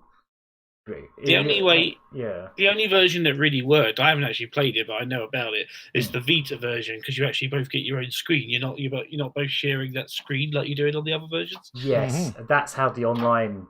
Well, obviously, that's how the online and the sequel works, so that's why it works so much nicer, I think. That I'd like to see, So, but yeah, I put a whole lot of time into 2. I've really got quite obsessed with it. I have done a complete playthrough, but it was one with shortcuts. I don't tend to count those because I like doing the full runs. But that's the best I could do so far. And I've done a couple of runs that were so close, I actually raged. Like, there was one where I died outside the boss to the door to the last boss. You can see the door, and I got crushed by one of those lifts. I hate those things. Yeah. So yeah, sorry. I adore this game. I can't say I like it more than one yet though, because I feel like I need to. Same. Yeah, I feel like I haven't seen enough of it and I haven't learned enough of it yet to really have an opinion. Because the amount of people that have said to me, "Oh no, this game's worse because it's so much harder," it's like that's just. It only feels harder because we're only just starting out. I felt the same way about the first one. I didn't love the first one immediately. It took me at least 30 hours for that game to click. It took such a long time for that game to click. But when it finally did click, it was like, yep, this is my favourite game of all time. It just immediately became my favourite game of all time, just as soon as it clicked. So I can't gauge whether this is better than the first or not yet. I think it's going to be at least another year before I even know that, because I've literally played Spelunky 1 since like 2013, and I'm still learning stuff about that first game. So, and the fact that this game is just so much bigger makes me think this is going to be a game I'm going to be playing for probably 10 years at this rate before I see all of it. It's like that's what I can't wait to talk to you about. Like, do you know about the sort of hell run yet? Do you know about that? I have some inkling of what some of it involves, but I have, like, as I say, when I played online, I've seen people basically going into like holes and then finding like children with funny hair and then all this other stuff. I don't know if that's related, but there's one thing I really want to talk to you about because it's so ridiculous. Basically, like the quote unquote hell mode run of this game, I feel like I might be able to do it one day. It's a lot harder than one, I will say that. You have to do quite a lot. I feel like I might be able to do it if I put some serious time into it, but at the moment I just want to do like a normal run. Right? Yeah, without shortcuts, yeah. But there's an extra thing on top of that, and it requires you. It's basically like an eggplant run, but just to get to this game's version of hell, if you know what I mean. Like it's eggplant run difficulty. It involves you, like, once again, it involves you taking things from like the first area and then putting them in like a special secret bank, doing all this kind of stuff. And it's just like when I look at people doing it, I'm like, yeah, I can't do that. I can put my hands up and say I actually can't do that. Jeez. Like, I just can't. Like, I mean, like the eggplant thing was so obscure that no one even discovered it until years after the game came out. Yeah, that was like in the last few years or something. So yeah. There's probably still stuff in this game that's like that as well. I wouldn't be shocked if there's some I wouldn't be super surprised. duper obscure thing that still needs to be uncovered. That's kind of what I love about these games. There's just so much like mystique and just. Well, funny thing is, it was only last year that I really, once again, got back and I've with the first Spelunky, I've gone in and out, with it for years. Same, I always sort of forget about it for a while, come back, and then I just obsess over it for a month. And it was only last year I finally managed to just sit down and I said, right, I'm going to put like a month's worth of work into this, and I finally got the hell run, and it was one of the greatest feelings ever. And then, like, I managed to do pretty much straight afterwards, like off the back of that excitement, I managed to do the achievement where you get like the high score, where you basically just like pilfer hell and just kill it. You had to do a bloody black market raid, which, as you know, I'm not very good at, and all this kind of stuff. And then I just felt like, it was like one of the greatest. I would actually say it's probably one of my greatest gaming achievements ever. And then I go into 2, and I'm feeling all smug. And like you say. It took me ages to get out of the first area. I was just getting destroyed, like instantly. And I was like, I'm glad that's the case, though. I'm actually kind of happy for that. I'm happy that this game doesn't, because like if I booted up 2 and I just blazed through it in a similar way to how I can mostly get through the first one without too much issue now, I would be kind of disappointed because it would be like a massive letdown. Yeah. But the fact that the game is as hard as the first one was when you first play it is that just means they've nailed it. That just tells you that they've managed to make it so even hardcore veterans of the first game are struggling the first time they play it. The 50th time they've played it, I can't wait to play more of this. The more I've actually had a long break. I need to get back on it. Same here. I really need to jump back in. Probably do some streams soon because I've got to get back into practice. Same here. I'm really out of practice. I'm still determined to get a hell run in the first game as well. So that's definitely. Happening. Yeah, it makes sense. I'm still waiting for my physical first game to arrive, but the borders have all been closed, haven't they? Because the UK's got nasty strain of the virus. So I don't know when that mine's going to turn up. It could be like spring next year at this rate. And then, wouldn't you know it, I got my one from Fangamer a few days ago, and like a couple of weeks ago, and literally the day after I bought that, I was like, I finally buckled and was like, oh, I really want Spelunky 1 physically. I'll get the PS4 version despite not owning a PS4 because I might get one eventually. This very next day, they announced both games for the Switch. And basically make my dreams come true at bloody last. I'm going to buy that as well. Same. I am a complete sucker for this franchise. Do we know if it's going to be physical yet? Not yet, but I hope would be it does. shocked if they do some form of physical version. because I want that badly. I'll have that on a Yeah. cartridge, have that on a handheld. I know I could have had a Vita, but I think that ship sailed a long time ago. It's one of those things where I wish I bought one back in the day, but now the Switch exists, so it's kind of redundant in my opinion. But yeah. So yeah. So in conclusion, Spelunky 2, absolutely incredible game, but go into it expecting to be humbled, even if you're really good at the first game. Yes, I feel like they've nailed it by doing that. To be honest, they've managed to repeat what the first game felt like somehow. It's miraculous. It's a worthy successor. Yeah, it's miraculous how they pulled that off. To be honest, so many sequels just feel like, you know, you've played the first one, you're going to be able to blaze through the second one. This you can't. You really can't. So, with that, we shall move on to what I think, even though I don't play this game, I feel like this is probably one of the most important games of 2020. Due to its timing, like its sort of coincidental timing, but also just how important it has been. And that is... Yes, so too. I mean, you mentioned this game too as a similar case, but it's Animal Crossing: New Horizons. Yee.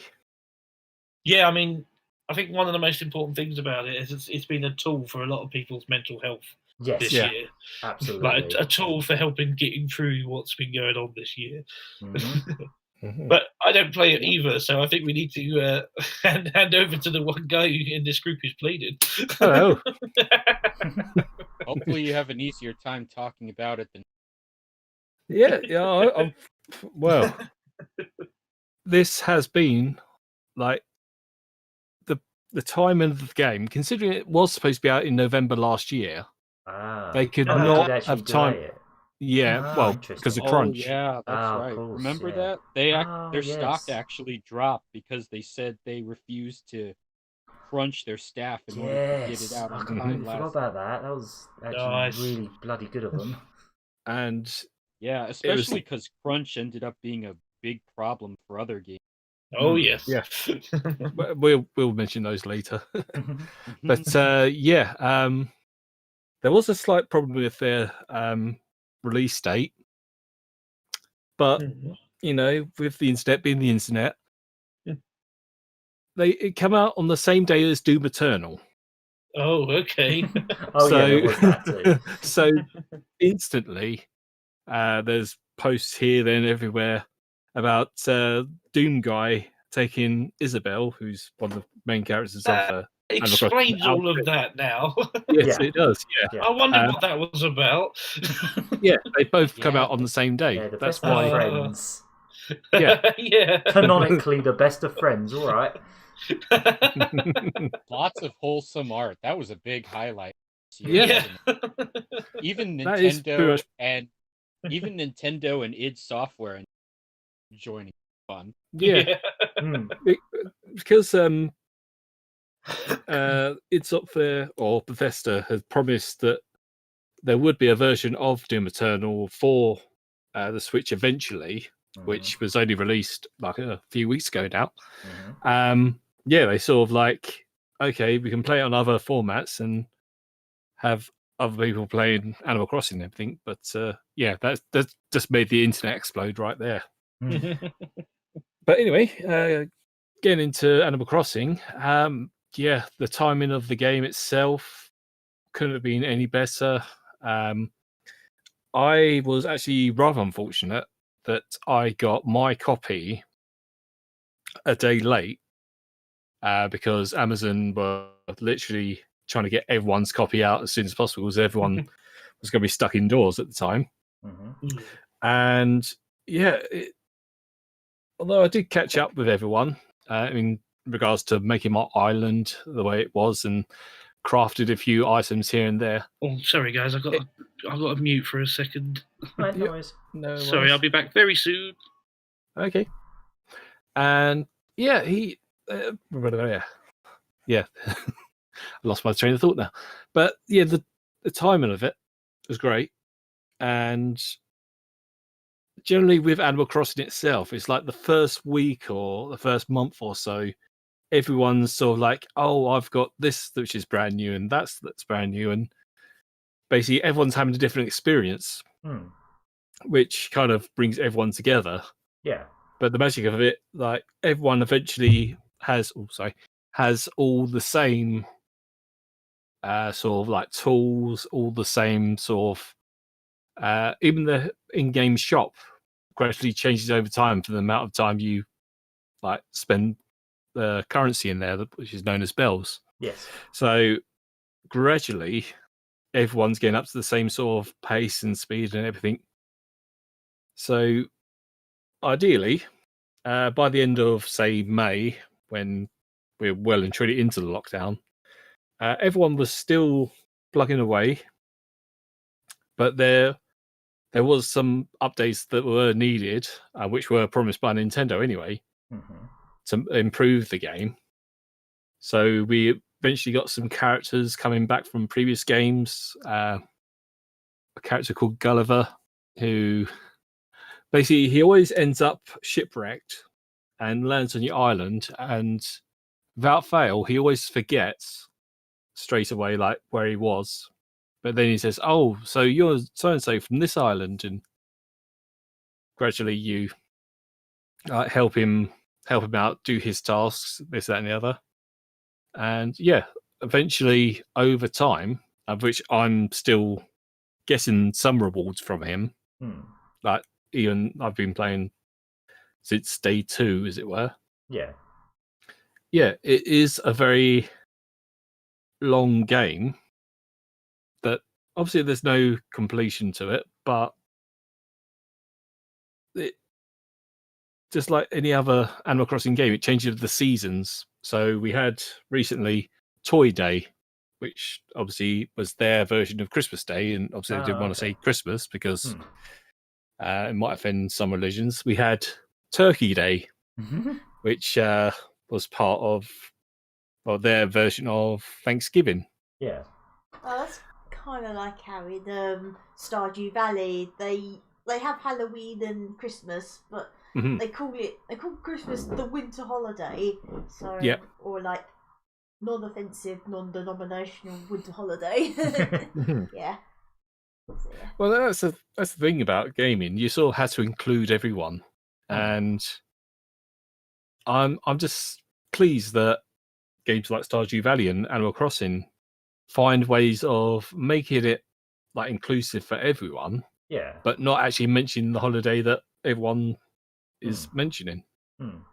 I think one of the things that stood out to me the most about just seeing this game on Twitter just explode over the months, over the lockdown in particular, was the fact that you could invite people online to your island, and this literally became the thing to do. Like it's hard to describe because obviously I'm not in the game, but I know there's just so much customization you can do. There's you can literally make your own textures essentially, and you can just make your own little rooms. So like I know you've got like a whole little arcade setup, haven't you? I have in my basement. Arcade cabinets. They look so good. I was impressed how far people took that feat. There was people who organized stuff like conventions and even weddings. Yeah, they couldn't go see each other face to face, but they managed to make do with this game, which is pretty awesome. Incredible! I didn't even expect the community around this game was spectacular. I didn't even expect that kind of creative freedom hidden in the game. Yeah, that has always been Animal Crossing's sort of main thing. So like gathering people together, even though they can't be together in person. And hence why I say this was perfect timing, because of that exactly. Like we could all meet up on like anyone's island at any given time, and it doesn't matter if like you're all the way over in America, if you're all the way over in Japan, or here in England. If you can do it online, then there's that opportunity to do so. That kind of reminds me of the over here, the TV advert for it, whereas basically some friends had to move away, and one of the friends gives someone a copy of Animal Crossing and said, "Hey, we can keep keep in touch via this, and yeah, it sort of shows you pretty much how the year has been for most people who have been away from their friends, and sometimes in my case as well, I've made some more friends who play Animal Crossing just by going to that island and like give them gifts, them giving me gifts, and it's just so wholesome. Yeah, it's just something so chill and just absolutely charming about this franchise, and like the fact that there should be more games like this. Let's be honest. There needs to be more games that are not about punching people and whatnot, shooting people. Most games are a variant of shooting or punching people, or just doing nasty things to each other. Whereas, like, just having a game where you just get to chill out with mates, share your like passions, and go for a spot of fishing, and just dig for gold, and just do all cute little things. It's just Funny enough that one of my friends who never actually played an Animal Crossing game before, but she was well into playing her Switch. Basically, I told her that it's a life simulator, but in the most Nintendo way possible. That's the perfect way to describe this. Yeah, that is pretty much the way I had to describe it. Because it's all fun. There's no real good or bad ways of going about stuff, other than if you fail some tasks, there's to say, "Oh, but you'll do better next time." So yeah, everything's just so friendly and wholesome. Yeah, and it's something we need in this horrible world that has been this year in particular. It's been very, very well needed. It is worth mentioning that even though although I said that same kind of thing was in PSO2, that game and Animal Crossing go about that particular issue very differently. Oh yeah, for sure.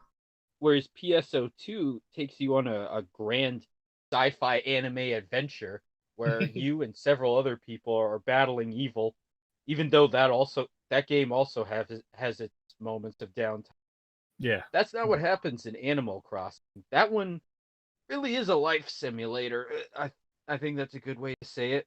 But the nice sides relax. Of life. The things that make life worth living.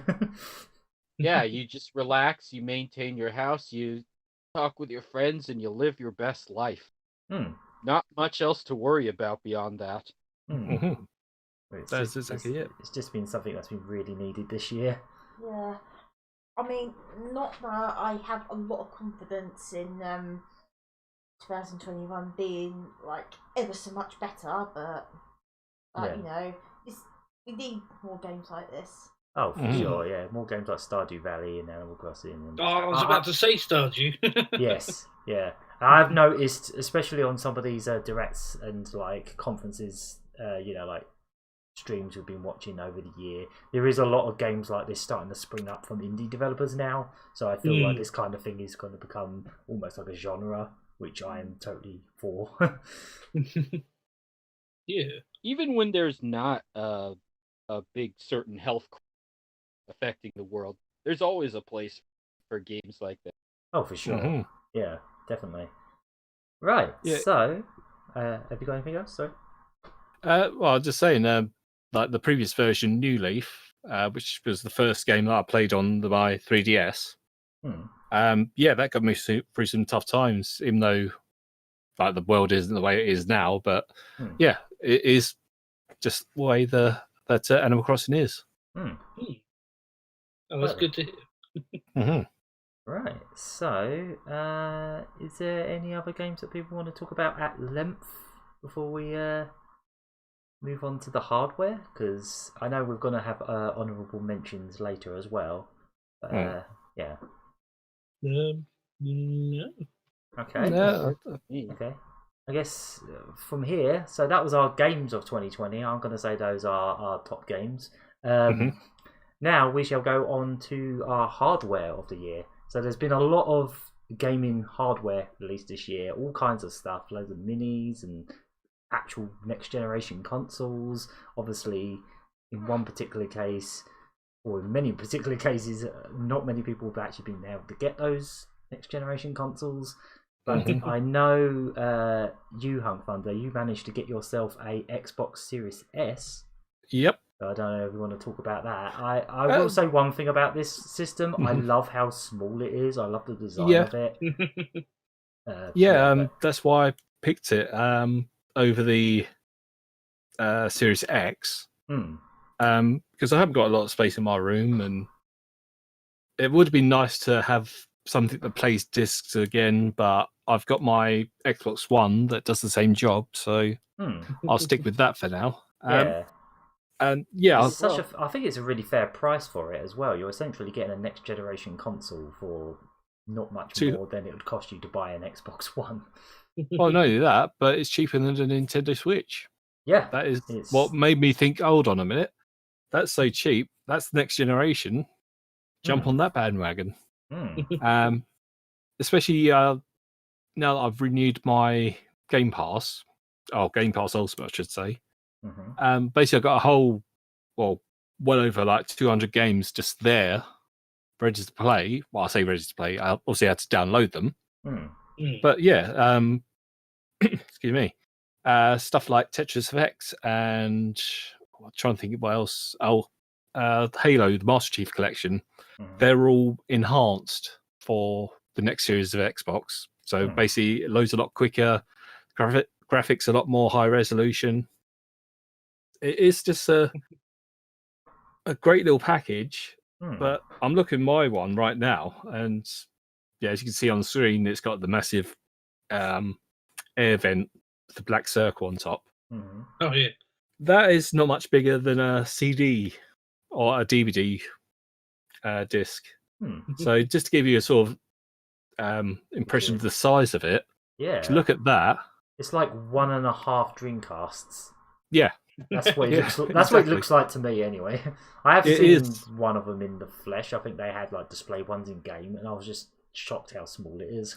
Yeah, well, I hadn't seen one in person until I got mine, and yeah, I was shocked at how small it is and how powerful it actually can be.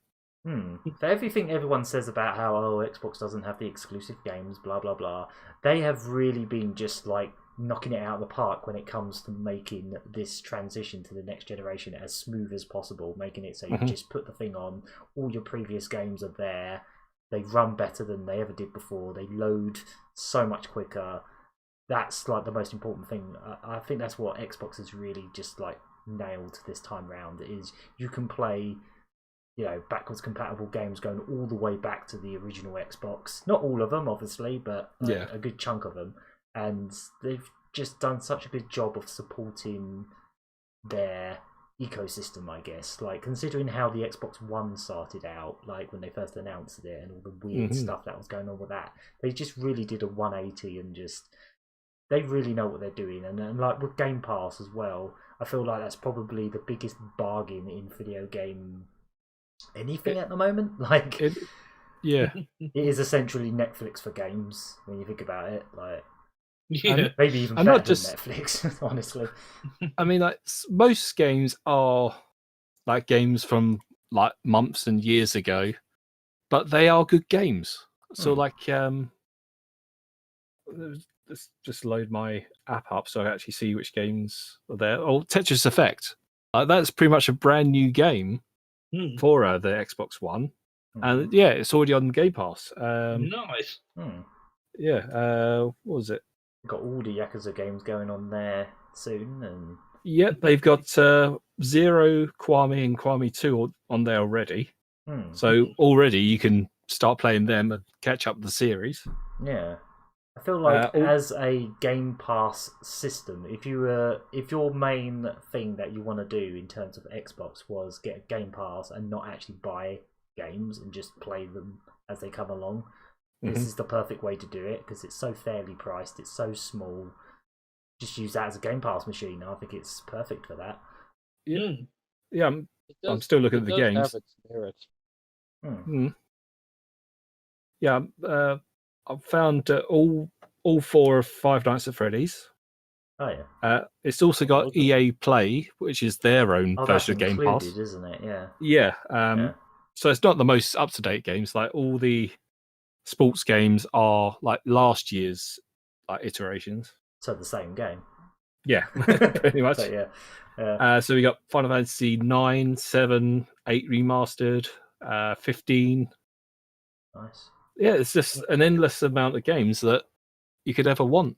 I think they've done a fantastic job with the ecosystem of it, and for what PlayStation has in terms of exclusives, I feel like there's so much that Sony should be copying from Xbox. There's so much stuff that I just wish they would do, like the backwards compatibility, and just making it so you buy a game on the Xbox One, it will work on the Series S as a Series S game. It won't you don't have to buy the game twice. There's not all this garbage. There is sort of that kind of stuff in the PS5, but it's a bit higgledy-piggledy at the moment. It's a little bit vague.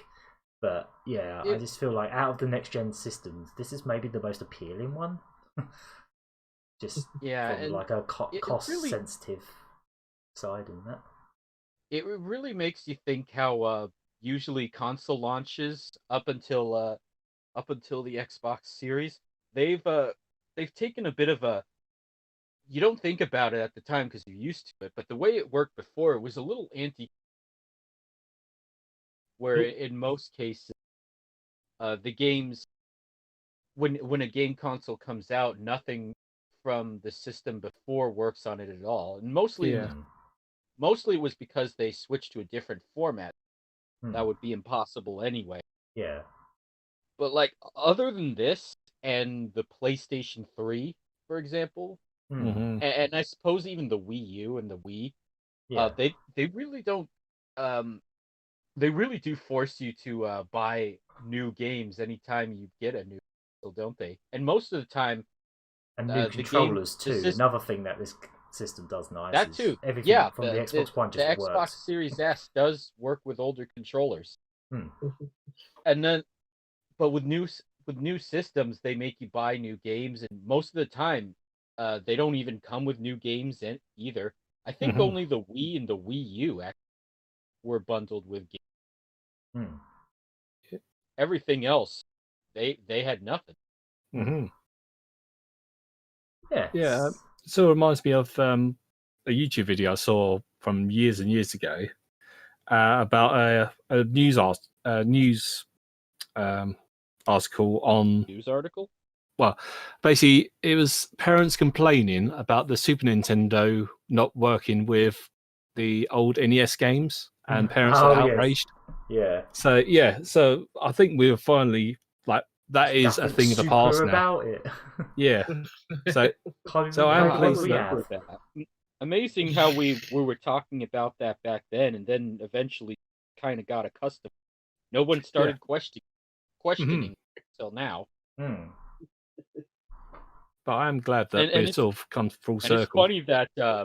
It's funny that Microsoft of all companies ends up the ones who really bring this back, whereas they really PlayStation up until PlayStation 4, they were the champion of backward compatibility. Even with the Vita, even though it didn't have the same physical format as the PSP, they still found a way, as imperfect as it may have been in practice, to get your old PSP games working. And even if you had physical PSP games, they came up with a way to give you digital versions of the same games. Okay. I mean, you had to jump through some hoops in order for that to work, but at least they came up with something. Now they don't even try. Yeah. Well, I mean, I guess with PlayStation 5, there are PlayStation 4 games, but with the PlayStation 4, you were totally out of luck. You were SOL. I must admit that was the main reason I never even touched the PS4. Like, if it was backwards compatible with at least the PS3, I would have bought one immediately. And same with the 5. If it worked with every generation previous, it'd probably be one of the best consoles ever made by default. But the fact that they just can't be bothered with even 1 and 2 just puts me off completely. But yeah, I just feel like Xbox, they just seem to know what they're doing. They've made it so the transition to the next gen is as smooth as possible, and yeah, I think they've done a really good job with, in particular, the Series S, even though it hasn't got a disc drive, just because it's such a tiny, affordable console that can do all games that are coming up. So, I guess with that, we shall talk about some mini consoles, because there have been a few mini consoles, and I guess we will start with the PC Engine Mini, or the TurboGrafx Mini, depending where you are. For you guys, that would be the core graphic. Yeah, the PC Engine core graphics, yeah. I actually got one for Christmas, but I've yet to play it. Oh, you got one? Ooh, yeah, but you're in for a treat. I've been looking forward to it for ages, but I'm still grinding on Yakuza, so I haven't had a chance to plug it in yet. I'm looking forward to it. I haven't spent too much time with it either, but I have played it a lot ever since I got it. It came out around the same time that the PC version of PSO2. Originally, it was supposed to be March, but it got production was delayed due to a certain global health crisis, and only Japan got to. Yes. Yeah, so it took a little. Yeah. It took a little longer, but we do finally have the TurboGrafx and core graphics. I think we've discussed this before on the podcast, but I feel like the PC Engine Mini is, for a lot of people, especially here in Europe, where the PC Engine was basically non-existent for the most part. This one is probably the best value for money out of any of the minis, because one, it has a truckload of games on it. They really crammed this thing with almost every essential game for the system, including a bunch of the CD games, which they honestly, I didn't think they would even do that, but no, they chucked a bunch of the best CD games on there as well. They basically crammed it. Even some Super Graphics games are on there, like that obscure, more powerful one they did a bit later on. Yeah, they crammed it full of games, and most of these games are games that no one's really played outside of like probably Japan and in some cases TurboGrafx in America. And yeah, there's just so much to discover on this thing. I feel like I'm looking forward to getting one myself at some point, because I just know I'm going to love a good chunk of the games that are on here, because it's just that same, it's got that same vibe that I get from like discovering Mega Drive games I've never played before. It's got like so many great retro games on it that are just they've got a different edge to them that like Nintendo games have, for example. They're just, they're very arcadey. There's a lot of shmups on this thing. 57 games in total, I believe, even if it does include English and Japanese versions of a few of those. Yeah. It still sets a completely new standard for mini consoles going forward. At first, we had Nintendo's mini consoles, which rose the bar way up high. And Sega, they came out and really set the bar even higher with the Genesis. Now we got Konami, of all companies, saying... Yeah, we can do better. We'll actually try to do better. And not only do they do that, they work with the same people Sega work, M2, who almost never do wrong when it comes to replicating retro games. They really set the bar arguably higher than they did with the Genesis. Oh yeah, for sure. So far they even went so far as to take some of the games in here, like Fantasy Zone and Salamander, Gradius, and Dragon Spirit. Most people don't know they did Dragon as well. They made all new versions of those games, which they're still TurboGrafx games. They're not the actual arcade games, but they remade them in such a way that they're a lot more accurate to the arcade game, while still adhering to the TurboGrafx hardware limitation. It's very cool. Which is shockingly impressive. It's incredible the amount of attention to detail they put into this thing. They even made it so you can deliberately put in the wrong kind of like expansion card into certain games, and it will give you the error screens that those games had, including the little mini game that comes up in Rondo of Blood. Oh yeah, they do that. It's so good. They went the extra mile to really show you what the TurboGrafx or PC Engine was like. Just replicating that experience as much as they could, even going so far as to like include the screen filter that matches Turbo Express or a PC Engine. the handheld version of. Yes. You probably don't the want to spend ridiculous too much filter. time. You probably don't want to spend too much time playing your games like that on your TV, but it's a really cool curiosity experience once or twice. Yeah, this thing Especially does 'cause you such a were good job of like just summing up the entire history of this console. Like, it does such a good job of giving you a vertical slice of everything this makes me console wish stood for. makes me wish the Genesis Mini had a Nomad. Oh, that would have been cool. With like the Yeah, batteries running out after an hour. Yeah, but it I just guess turns off after an hour. Yeah, but I guess the Nomad only came out in America, so that's probably. Whereas the Turbo Express, that came out not Yeah, just in true. America, but also Japan. Yeah. Probably not in Europe, though. I don't even know No. it's actually. The actual release of the PC Engine in Europe is nebulous at best. Apparently, it did technically release here, but it was in such low numbers and in certain parts of Europe that barely anyone even remembers its existence, basically. Mm-hmm. But yeah, I feel like they it's got just such knocked a this one out of the park. It's got such a weird history. So if you're European, you're not collecting the American Turbo Graphics or the Japanese engine. This is a really good chance to experience a whole bunch. The thing costs $100, but when you add up the grand total of all 57 included games, you probably end up it probably reaches a value of almost $5,000. I was going to At say, the very least. Rondo alone is crazy. I cannot understate how much of an investment you would have to be nowadays to collect a sizable PC Engine or TurboGrafx collection. I mean, PC Engine games are cheaper in Japan, but when you're trying to get the American, why even bother? You got to be. I feel like nowadays this is just the perfect solution. It's just it has almost every game you could possibly want for that system. Maybe a couple of exclusions, but like for the most part, this thing sums up the system in such a perfect way. It's an excellent curated selection of what made the PC Engine so special in the first place. Why it still has a cult following today, and why it was like technically way more popular than the Mega Drive in Japan too.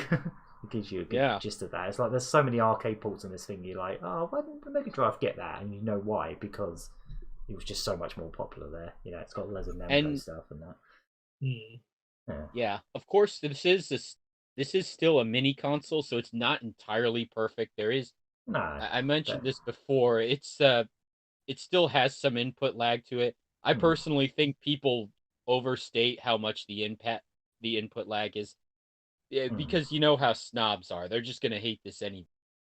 But for what it's worth, it does really match the it really does the experience of a TurboGrafx really well, and also the controllers, they actually do really work well with, even with a computer. Even the turbo switches actually function. Oh, nice. When you use it that way. Oh, right. So I guess we shall move on to a very recent release that came out this year. Literally just arrived a couple of weeks ago as well. A lot of stuff is at the end of the year for us. It seems like that tends to happen every year. But let's talk about the Astro City Mini. Oh yes, my little. This is still on my. This is still sitting in my basket on Amazon JP, waiting for certain money to come through, so I can afford it. Essentially, whereas I'm just, tapping away on mine out here. Oh man, this is a thing of beauty. I feel like this was made for me. Are you sure it doesn't have my name etched on the bottom? Because I feel like they custom built this thing with me in mind. This really is like the best portable arcade machine that I've ever played. Like there was the Neo Geo Mini, which wasn't so good. I mean, there have been a few Pac-Man and Galaxian quarter arcades, as we call them, but but they're ridiculously expensive for what they are, especially when they only play one game, because they are literally replicas of the actual arcade cabinet. Yeah. But this composite only because of the time period. Yeah. But like you even had some of that stuff coming out later into the last decade, which was completely unacceptable. And this was after the NES Classic. Yeah. Exactly. But yeah, this Astro City Mini is really something else. Obviously, going back to our last podcast, my only complaint with it is that it's got a wide screen as opposed to a 4x3. That was a strange choice, but yeah, I'm guessing they do that because almost every LCD screen manufactured is in widescreen because they're made for phones and such. Yeah. So I don't know if you have to custom order a 4x3 one today, which if you would, I'm sure that would be a lot more expensive. Yeah. And this thing we talked about this last time, I think. So yeah. Yeah. Did we? I don't remember that. Yeah. Oh, whatever. On the Winterfest. But yeah, for what this little arcade, it is a machine, the whole cabinet. For what it is really good value for money, especially when you've got was it Golden Axe Revenge of Death Adder? Oh, see, I'll get it just for that alone. I played it on the stream the other day. I completed it. It took me about an hour or so. It was everything I hoped it to be, like a really massively enhanced version of Golden Axe. The true sequel that the Mega Drive games really weren't.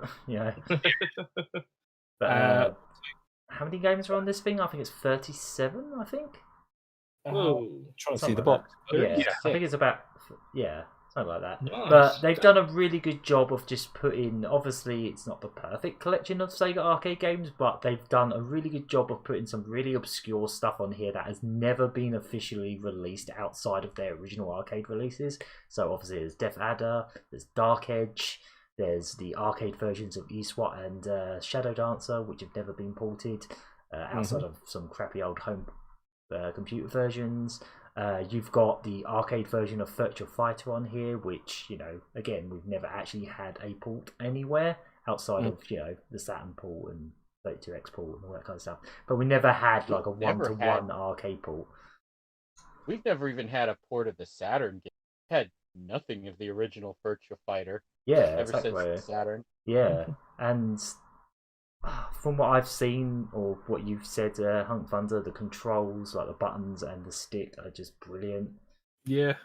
I even, since the last podcast, I've actually taken out one of my controllers for it. Oh, yeah. Have you tried that out now? Yeah. The one with the little D-pad, yeah. The cable for it is at least 3 meters, so that's good. You can gather around like some friends or when we can, and have it on a big screen. It works perfectly for that. And as you probably know, it's got the little grooves underneath the controller, which really makes it comfortable. Yeah. The buttons themselves, if I could just find there it is. They are quite flat, considering. I've heard people saying they're kind of like NES buttons.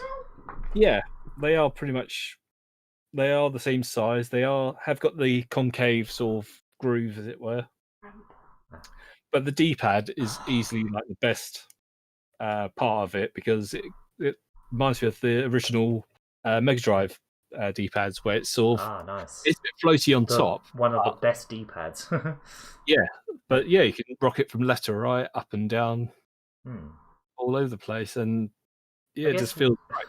I think the one thing with this system is, even more so than Mega Drive Mini, this felt like a new Sega console launch. Does that make sense? Because it had controllers you can buy for it. It's got like all these little extras you can buy, like that little extender thing that has like a coin slot and a little tiny chair, and it's all like, I've seen people that have bought like everything for it, including the big arcade stick, and it's like it feels like a launch of a Sega console again. In a really strange way, it feels like they're back in the hardware race, even though it's a completely different ball game. I don't know. It gives me that. It gives me that vibe, and I don't know why, but I love that. Not to mention the fact this thing was made by this was made internally at Sega Toys, and But Yeah. they didn't even go to M2 for this thing. Mm-hmm. Yeah. Well, this is the thing. When it was first announced ages ago, like the big headline was Sega's back in the hardware business. I thought, surely not. I mean, they've done the Mega Drive people Mini said and the that with GameCube Micros, so I guess they said that with the Genesis Mini as well. Yeah. But I hope they've got more of these in plan, like more minis and more bits of hardware like this.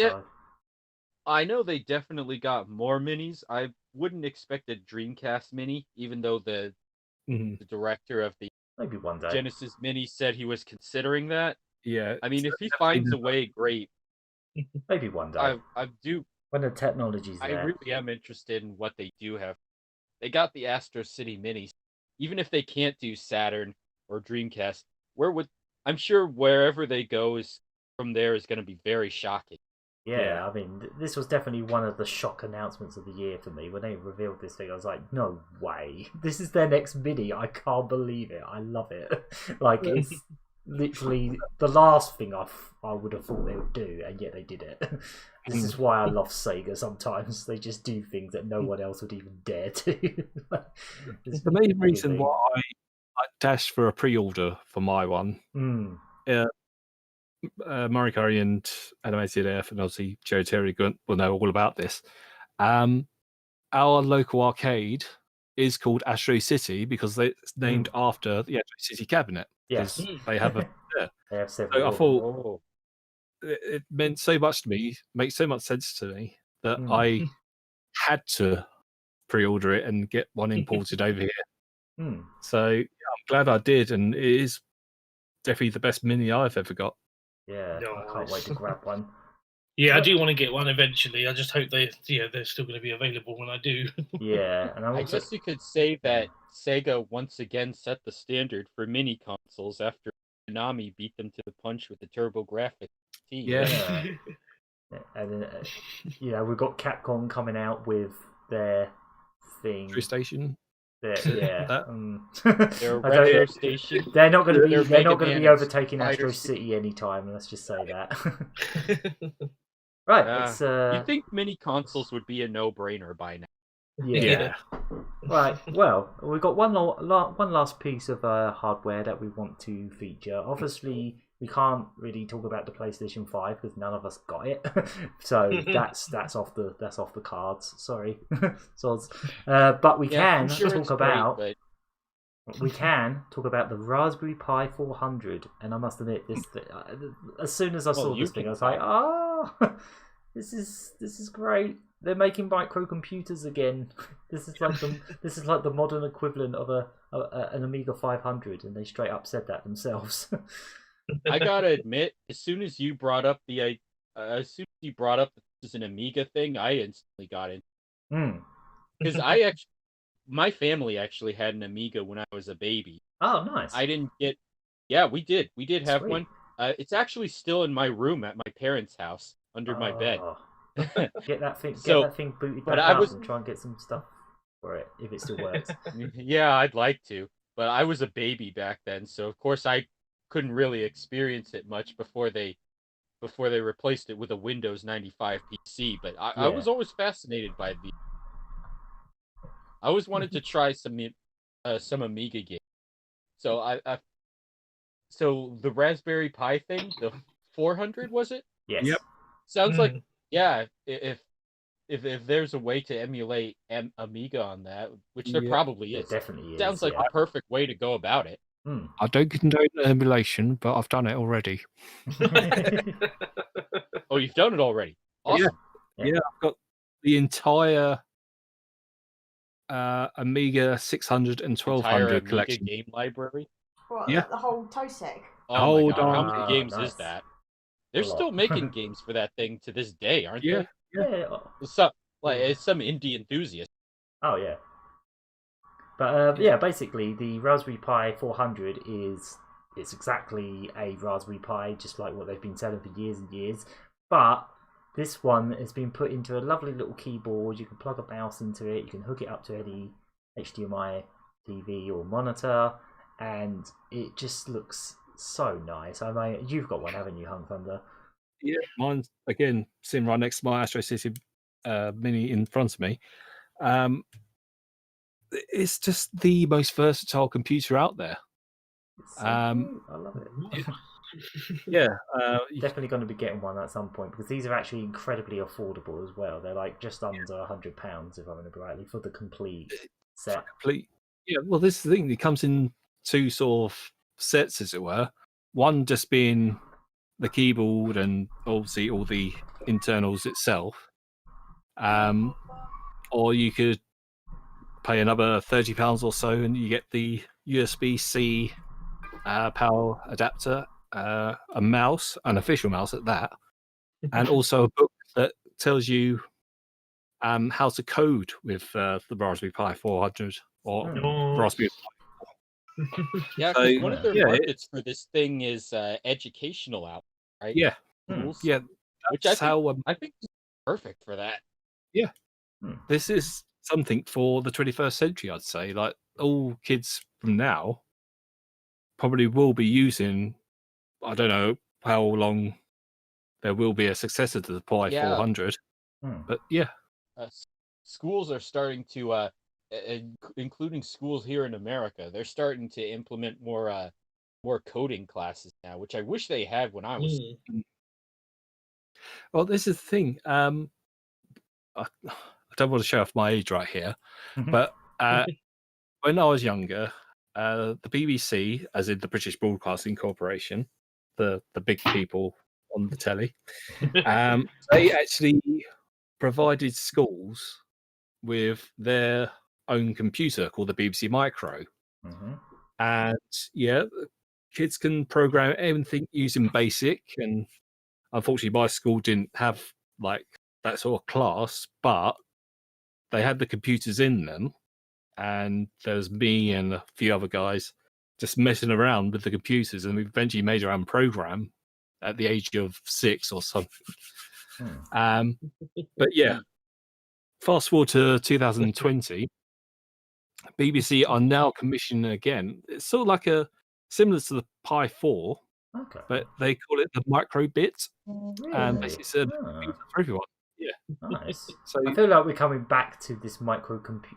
It feels like we're slowly coming back to the microcomputer era, which I was a bit too young to really appreciate at the time. Because like I had an Amiga when I was about 6, but like otherwise I was far too young for like Commodore 64, Spectrum era of just like all that kind of wild west of indie developers just making stuff. And yeah, I feel like we're kind of coming back to that with this. I know the Raspberry Pi has been a big deal for years now, but I feel like now they've put it in this convenient keyboard and mouse setup. It really drives it home. The thing is, I've always admired it since day one, since like the Raspberry Pi 2. Obviously, it's massively underpowered now, but that was, say, 10 years ago. Whereas fast forward to now, you're emulating PlayStation 1 games on these things. Heck, you can even play Sega Saturn games on certain settings. Nice. So that's how far we've come from basically just a computer that you can code to turn LED light on and off. Yeah, that's how it started, wasn't it? It was incredibly basic when it started out. So yeah, the future is exciting. Yeah, I'm really looking forward to actually grabbing one of these at some point. And I know because it's got the keyboard and mouse setup, I think the first thing I'm going to be doing is sticking all the home computer emulators on there and just trying out all those old games that I missed out on because I was simply too young. And obviously getting Amiga stuff on there and Atari ST and C64, all that kind of stuff. Well, this is the First thing I'm going to do is set it up with Amiga and see if I can Windows 9. Oh yeah. You can even play sort of a basic version of Minecraft on this, can't you? Well, it's included in the box. Yeah. It is very, very basic, so don't expect going on any on servers and competing with that. But it's still cool thing to throw in. I was about to say, you can have as many micro SD cards. Like you can have a different operating system for different SD cards that can slot into this. So, say if one day you want to, if you want to use it as an Amiga one day, just put the Amiga SD card in. If you want to use it as a Commodore 64, put the Commodore 64 micro SD in. Yes. You can do anything with these things. I'm looking forward to doing that. Buying loads of micro SDs and just making each one a certain system. That sounds like a plan. Yeah, that does. Right. Need more So, than 2 gigs. yeah. So. Right. Okay. So that was our hardware of the year, I'm going to say. And I guess we shall wrap this up with some honourable mentions. If anyone has any games they want to chat about that were other highlights. Yeah, I can mention a few. I have two, actually. Oh, cool. Yep. Oh, excellent. Yeah, because usually when I play, when we do these end of the year things, usually it's quite embarrassing for me because I don't usually play a lot of games that come out during the year. But this year I've actually done quite a lot, which is quite surprising for me. So if you don't mind, if I just sort of go through some of them quick, because I know we've been running quite long this one, haven't we? Yeah. So yeah, first game I grabbed this year was Resident Evil 3 remake. Oh yeah. I thought it was a good Resident Evil game, but a piss poor remake of 3. And the reason for that being is in its own right, it's a good game. Yeah, nothing really wrong with it, apart from the fact it's a bit too linear for a Resident Evil and a bit too quick. But you got to remember that Resident Evil 3 was a spectacular game. It was a wonderful third entry to the series that started off as nothing more than like a little sort of almost like a DLC of its day. Yeah. It was gonna be a small thing, and then Capcom decided to just go, oh, you know what, let's just throw everything into this and make it a full game. And they turned Nemesis is a well loved entry to the series. This remake basically ignores about 90% of that game's content. It's not really a remake, really. They shouldn't have called it that. They should have just called it another Resident Evil game. So it's a good game. Yeah, it's a good game. Resident Evil 3. Yeah. Well, I don't know. It certainly shouldn't have been Resident Evil 3 anyway. So yeah, good game in its own right. Really fun. But yeah, a lot of fans got very upset about it because, like, I remember seeing some very angry YouTube thumbnails, saying like, "Oh, this game's a piece of shit" and all this kind of stuff because it ignores so much of 3's content. So, yeah, I liked it, but I was disappointed. I was expecting to have the same experience I had with Resident Evil 2, where remake, that sort of tenseness was back again, but it wasn't quite as much. Next game, I grabbed Final Fantasy Crystal Chronicles Remastered. That's like one of my teenage favorite games ever, and it was so emotional. I remember on this very podcast quite a long time ago, I did this thing, didn't I, about a little list of games that I really want but will never happen. And on that list was a remake of Final Fantasy Crystal Chronicles. I said, yeah, they won't do it. That never happened ever. Never say about never. A year later, it happened this year. And yeah, I loved it. I know it had some issues with its multiplayer servers. I don't know if they've been resolved. They probably have been by now. But I don't really play a lot of sort of online multiplayer stuff anyway, so I mainly play this game kind of on my own, really. And yeah, it just works fantastically. In the words of Todd Howard, it just works. Only it does. So yeah, I really loved seeing Final Fantasy Crystal Chronicles again. I wouldn't say it was like a huge overhaul in graphics because it looked pretty good for its time anyway, didn't it? It was a GameCube game. It looked pretty nice. They just slightly upped some of the textures and they put more voice acting. Yeah, they actually fully voice acted it this time, which was a interesting idea. So that was another one. And then the last one for me was the Yakuza Remastered collection. 3, 4, and 5. Yeah, exactly. The only reason this wasn't one of my main topics is because it is just a collection of ports from games that were all on the PS3. So, but yeah, for me, it was my first time finally getting to play these games because basically I missed the whole series until like 2 years ago. Because I just never had a PS3. So I just completely missed. I did play the first one on PS2. I loved it. But yeah, I missed all of these games and playing them. And yeah, because I heard that the things like frame rates are a big issue in 3, 4, and 5. So for me, my first experience with 3, 4, and 5 were on this beautiful, PS4 with solid 60 frames and like very slightly tightened up graphics. It was an experience, and I absolutely loved it. That has mainly been what I've been doing this year. Was playing through 3, 4, and 5, and like really, really hitting it quite hard. We've lost Elk for a second. And and that's what I've been doing all year, is playing that, and then eventually 7. So I was very impressed with that collection. I actually grabbed the physical one that came in a nice little box. And they even gave you a PS3 case for Yakuza 5, because that never came out physically over here. No, it's trying to be like, here you go, you can put it on the shelf with the rest. Such a nice gesture of them. I loved that. That's such a nice touch. And I need to go and actually go back and buy the other box, versions of pretty much all of them, because I've got them all on the PS4, which, by the way, is my other favourite thing. I love how they got the entire mainline series all on one system. That's incredible. I mean, that's just not unheard of, isn't it? Yeah. Well, that's the thing. I actually bought Kiwami 2, the remaster collection, and 6 all in one go, and it cost me like £35. So... Oh, that's the other thing. They're so affordable as well. Yeah. Yeah, so for me, that's like one of my main highlights. But because it's ports of games that came out, yonks ago, I thought it might be worth just honourably mentioning them instead. Yeah. So sorry, those are my honourable mentions. I'll hand it over to someone else. All right. Do you want to go, CherryT? I know you've got one. I've got 2 at the very least. Oh, okay, go. First one would be all the Pokemon games, like the core games. Especially since like the start of the lockdown, I decided to just dig out my copy of Ultra Moon, which before then I hadn't touched in 2 years. I got really stuck on with it. It ended up making, and this is all because of Pokemon Home, which is the sort of additional micromanagement app that they put out for the Switch and on mobile. Yeah. So They basically essentially made all the games tied together in a way, doesn't it? Some of the games, a good chunk of them, anyway.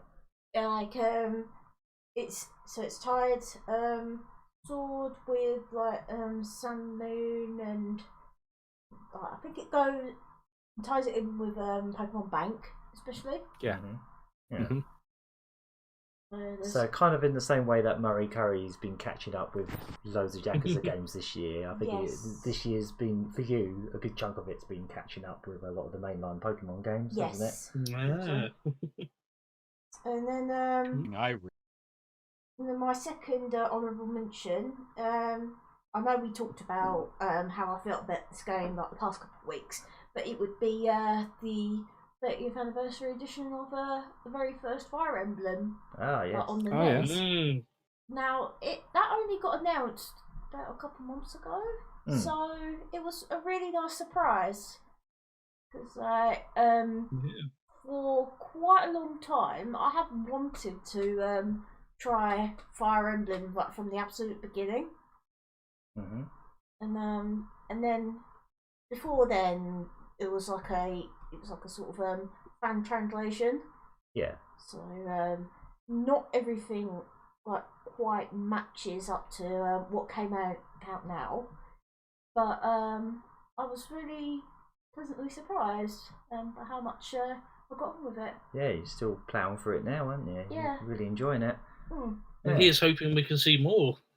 Yeah, I'd love to see some more. There's been a lot of localized RPGs that have previously never been localized in the last few years, so I hope we get more of that kind of stuff. Oh yeah, that reminds me, I should get Moon. Oh yes, that will definitely be up your street, I reckon.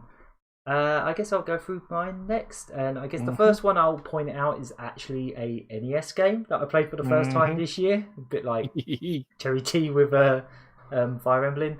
So this one just popped up randomly amongst the Switch Online NES lineup, and I was just like, oh, I'll give this thing a go. And it's a little old game called Eliminator Boat Duel. Oh yeah. This was probably my favourite multiplayer experience of the year. Playing this with Hunk Thunder online. Oh, it's so fun. It's like it takes elements from both Well, it's like 3 racing games in one, because you've got like the drag race sections with the giant sprites that you have to like hit the accelerator at the right time as the flag's coming down. Then you've got like the sort of super scalar part that kind of looks like Outrun or something, but with boats. And then you've got like the sort of micro machines, top down sections. And I don't know what it is about this game, but I just absolutely love it. Like, it's so fun. I just can't get enough of it. Like, playing that multiplayer, especially online with the NES app, has been so much fun.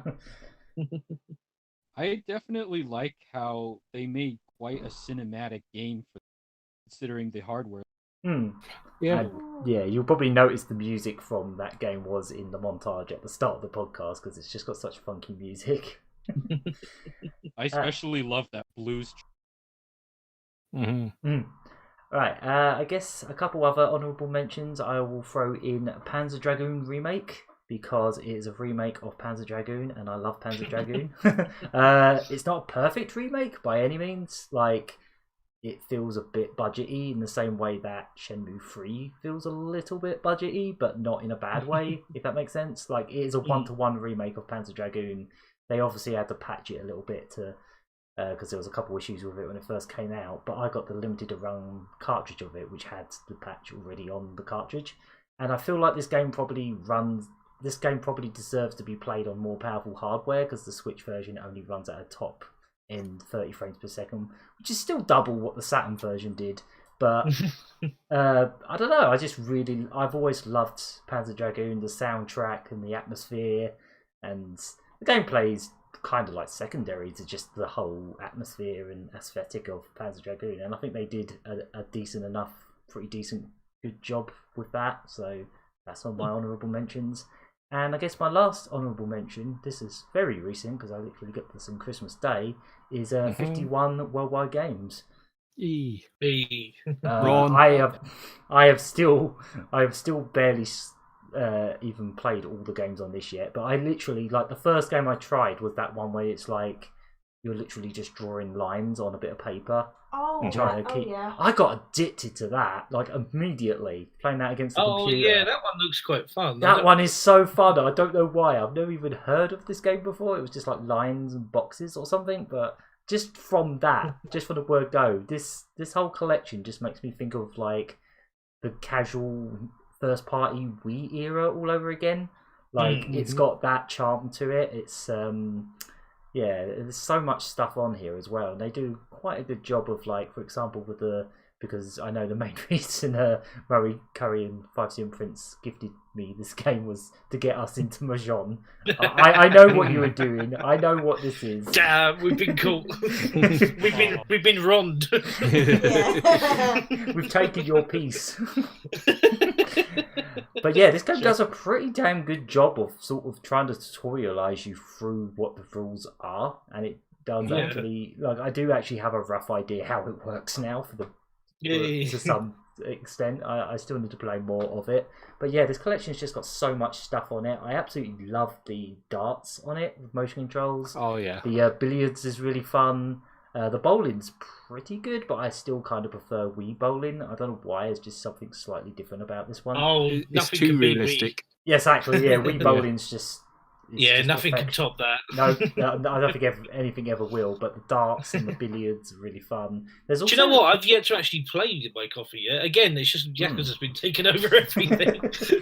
We need to get... If I don't know how many of the games have online play, but if online is on darts, I can't wait to do that online. Oh yeah, I've played darts online. I do love darts. Oh, it's so fun with motion controls. It's absolutely brilliant. There's also a puzzle game that is essentially like a sort of columns type thing where you're just matching colours or dropping like balls. That's really fun. That's really so. Are you telling me I've got to get off of Yakuza where I keep playing darts, mahjong, and billiards, so I can play 51 worldwide games, and I can play darts and billiards? Yes, exactly. I have to now. Yes, we can play online with us. Yeah, rather than just, Oh, 5CM NPCs is currently playing it. Good choice. So, good choice. I guess my last honourable mention would be... I guess my last honourable mention would be Puyo Puyo Tetris 2, basically because I've barely played it yet, and it is more of the same, which is not a bad thing because it's friggin' Puyo Puyo Tetris, but it really is just more of the same. It's like doesn't it have like? Sorry, from what I've seen, doesn't it have like a level up system in it? I think so, but as I say, I've literally only played like an hour of it. Unfortunately, other stuff got in the way, like Horace got in the way, so like that came around at about the same time. So yeah, I barely had a chance to play it yet. That would probably be one of my games of the year if I had played it, which I haven't. So fair enough. Really count it. Right. Anyone else? Yeah, Elk, I'll. Yeah, thanks. So first, I want to talk a little bit about Ninjala. Oh yes. Which I'm still playing lately because I paid for the pass for. Oh yeah. This is Ninjala. It's been quite an interesting, very creative multiplayer. The way it works. Oh, you're getting cut off again. Yeah, we're getting a bit of problems there. Not again. Tell you what, why don't one of you guys go next, and I'll talk about Jala. It's only me after. So, yeah. Both games, both kind of recent for the Nintendo Switch. First being Super Mario 35. Oh yeah. Oh, yeah. So basically, it's a Tetris version, Tetris 99 version of Super Mario Brothers, where if you defeat enemies in your game, they'll be sent to someone else's game, but they can also go vice versa with that. I managed to really need to play more of this. Yeah, I haven't touched it yet. Yeah, it's only until the end of March, so no. Is it? It's the end of March that it gets taken away for some bizarre reason. Yeah. But yeah, it's really fun. It's sort of like there's this phenomena called chess memory, where you had to say if you're playing a game of chess, you know what exact moves you want to play, but you don't know what the opponent's doing. So you sort of had to like do something, like react to it in a different way. If the enemies have been sent your way, you obviously had to react to it. I.e., you can't jump on top of a piranha plant. Bowser's obviously you can't jump on top of him, but you can fire flowers and defeat him that way. So yeah, it's all the things you've learned from Super Mario Brothers, but thrown in a different way. And I am really pleased that I like this is how a thing. It feels so battle royale-y that there's a point where you actually end up farming specific levels just to survive. Like you end up looping certain levels. Like you can just you can keep going back to 1-1 or 1-2 just to grind coins and stuff like that. There's something very cool about that. They've somehow given Super Mario Brothers a really interesting new dynamic with this. With this game, just so you can survive, really. That is cool. I do love the idea behind. This is Super Mario 35. Yeah. It's such a cool twist on a classic experience. Yeah. And my other game, honourable mention. That's what I was trying to say. I was trying to say memorable option for some reason. Among Us. Yes. I know it's years old now, but it's doing well this year. It's a game also just like Animal Crossing was perfectly timed for it to be like really popular. It just really connected with people at just the right time. It is literally just a murder mystery game, like sort of like Cluedo, but done in a sort of different way, and everyone can understand it quickly. And I'm pleased that it's out on the Switch now because I can play it on my phone, I can play it on my Switch, I can play it on my PC. So no matter where I am, I can play a version of it. Yeah, and it's all cross-play and very affordable. In the case of mobile, it's literally free. So but all you have to do is watch some ads to play it. So happy with that. Yeah, I tried that game. I finally tried that game on my phone. I learned a little more about it from watching. It is another one of those really that I'm surprised didn't take off sooner. Yeah. Yeah, I'm surprised it was around for years before people noticed it. It's kind of... Yeah, I think it just took the right sort of streamers, to promote it or something like that. Yeah, the word of mouth just got out. Yeah, I'd say that's one of the biggest, if not the biggest, indie success story. It is the indie success story of the year. A few weeks ago, they revealed that that game is literally had the most concurrent players at any one time of any game in history. Whoa. Yeah. 500,000 players playing at the same time at one point. Ooh. Yeah. Whoa. That's played it. And it presents a good lesson for creative people to learn, where Among Us shows you that when you want to make something, don't worry too much about whether or not it gets popular or how quickly it gets popular, because sometimes something immediately goes viral and takes off, but other times something could be a slow burn. Yeah. So just put whatever you got out there, make it the best thing that you can, and if it's good, people will flock to it. Even if it's not, if it's not straight away. Yeah. It's like really Stan good. Lee. Yeah, it's a really It's good. like Stan Lee say, if you have an idea that you genuinely think is good, don't let some idiot talk you. Yeah, that makes sense.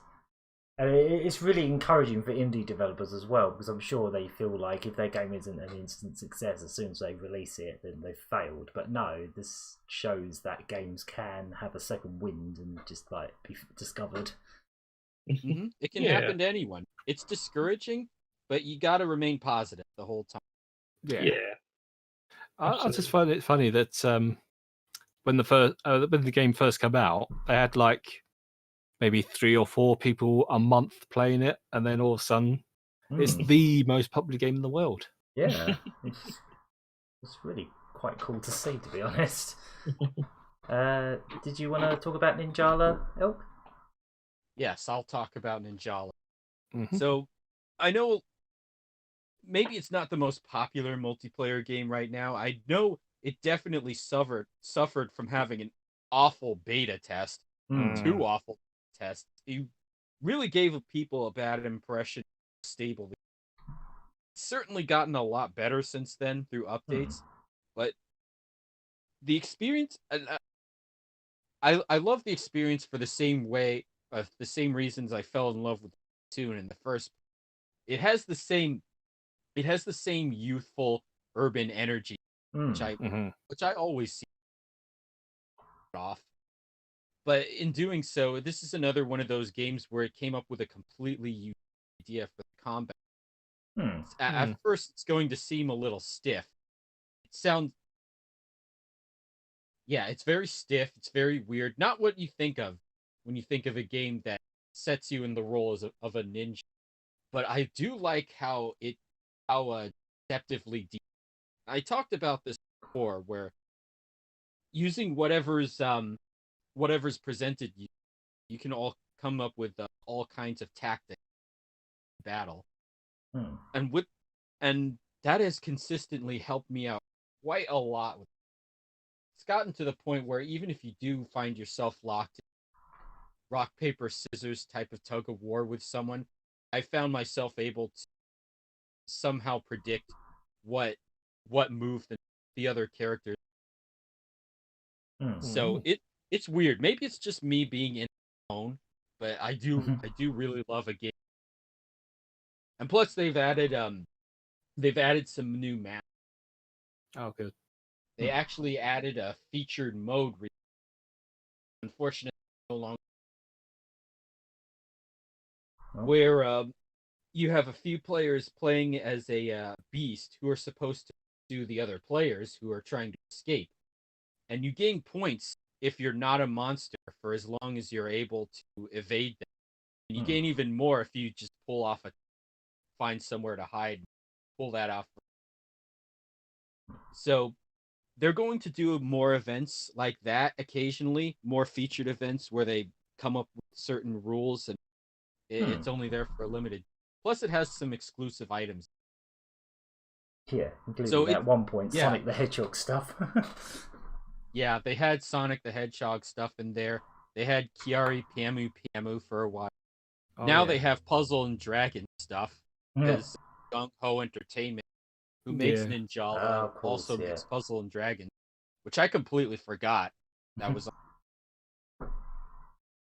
Oh yeah, the season 3 is supposed to add. I'm looking forward to seeing what they added. Yeah, I've noticed you've put quite a lot of hours into it as well, so you must be really enjoying it. Oh yeah. Much like PSO2, it really surprised me. Game. And you know what? I've actually spent real money on Jala and PS, which is rare for me. If it can get me to do that, definitely special. And then my other honorable mention that I want to bring up would be the fan-made remakes of Legend of Zelda CDI game. Oh God! Wow. Yeah. Yeah, that was a thing that happened. Yeah, for those who don't know, someone actually went through the trouble of completely remaking Zelda: The Wand of Gamelon, The Faces of Evil in game making and released them on PC. Why? They're the face. Yeah, they're basically remastered. And I have not yet played these games. I do kind of want to, but I actually watched. So your honourable mention is something you haven't played. Yeah, and I'll get to why I love that in a minute. But all right. The main reason I love this is more or less it's a video game preservation. I would never expect to see anyone involved in games ever try to bring these games. Nor would I expect them to completely restore them to a much more playable state. But this is another instance where one guy used his own free time in game making, and he actually added some pretty cool things to it. Like he added a new game plus, and he added a special controls as well, so it actually plays all right. He did fix the controls. He did fix the combat. He also added a special surprise for anyone. And I'm not sure where you can download this now. I think he took the official downloads away, but they're still available if you know where to look. But the other thing I really love about this is that you all know that how Nintendo is with fan. They hate them.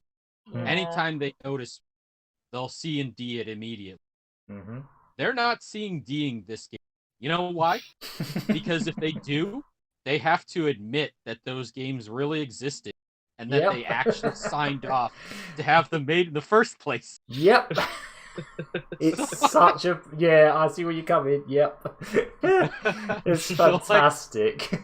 Yes. It's like, we want to see and D this, but yeah, we would have to acknowledge that we actually allowed these to happen in the first place.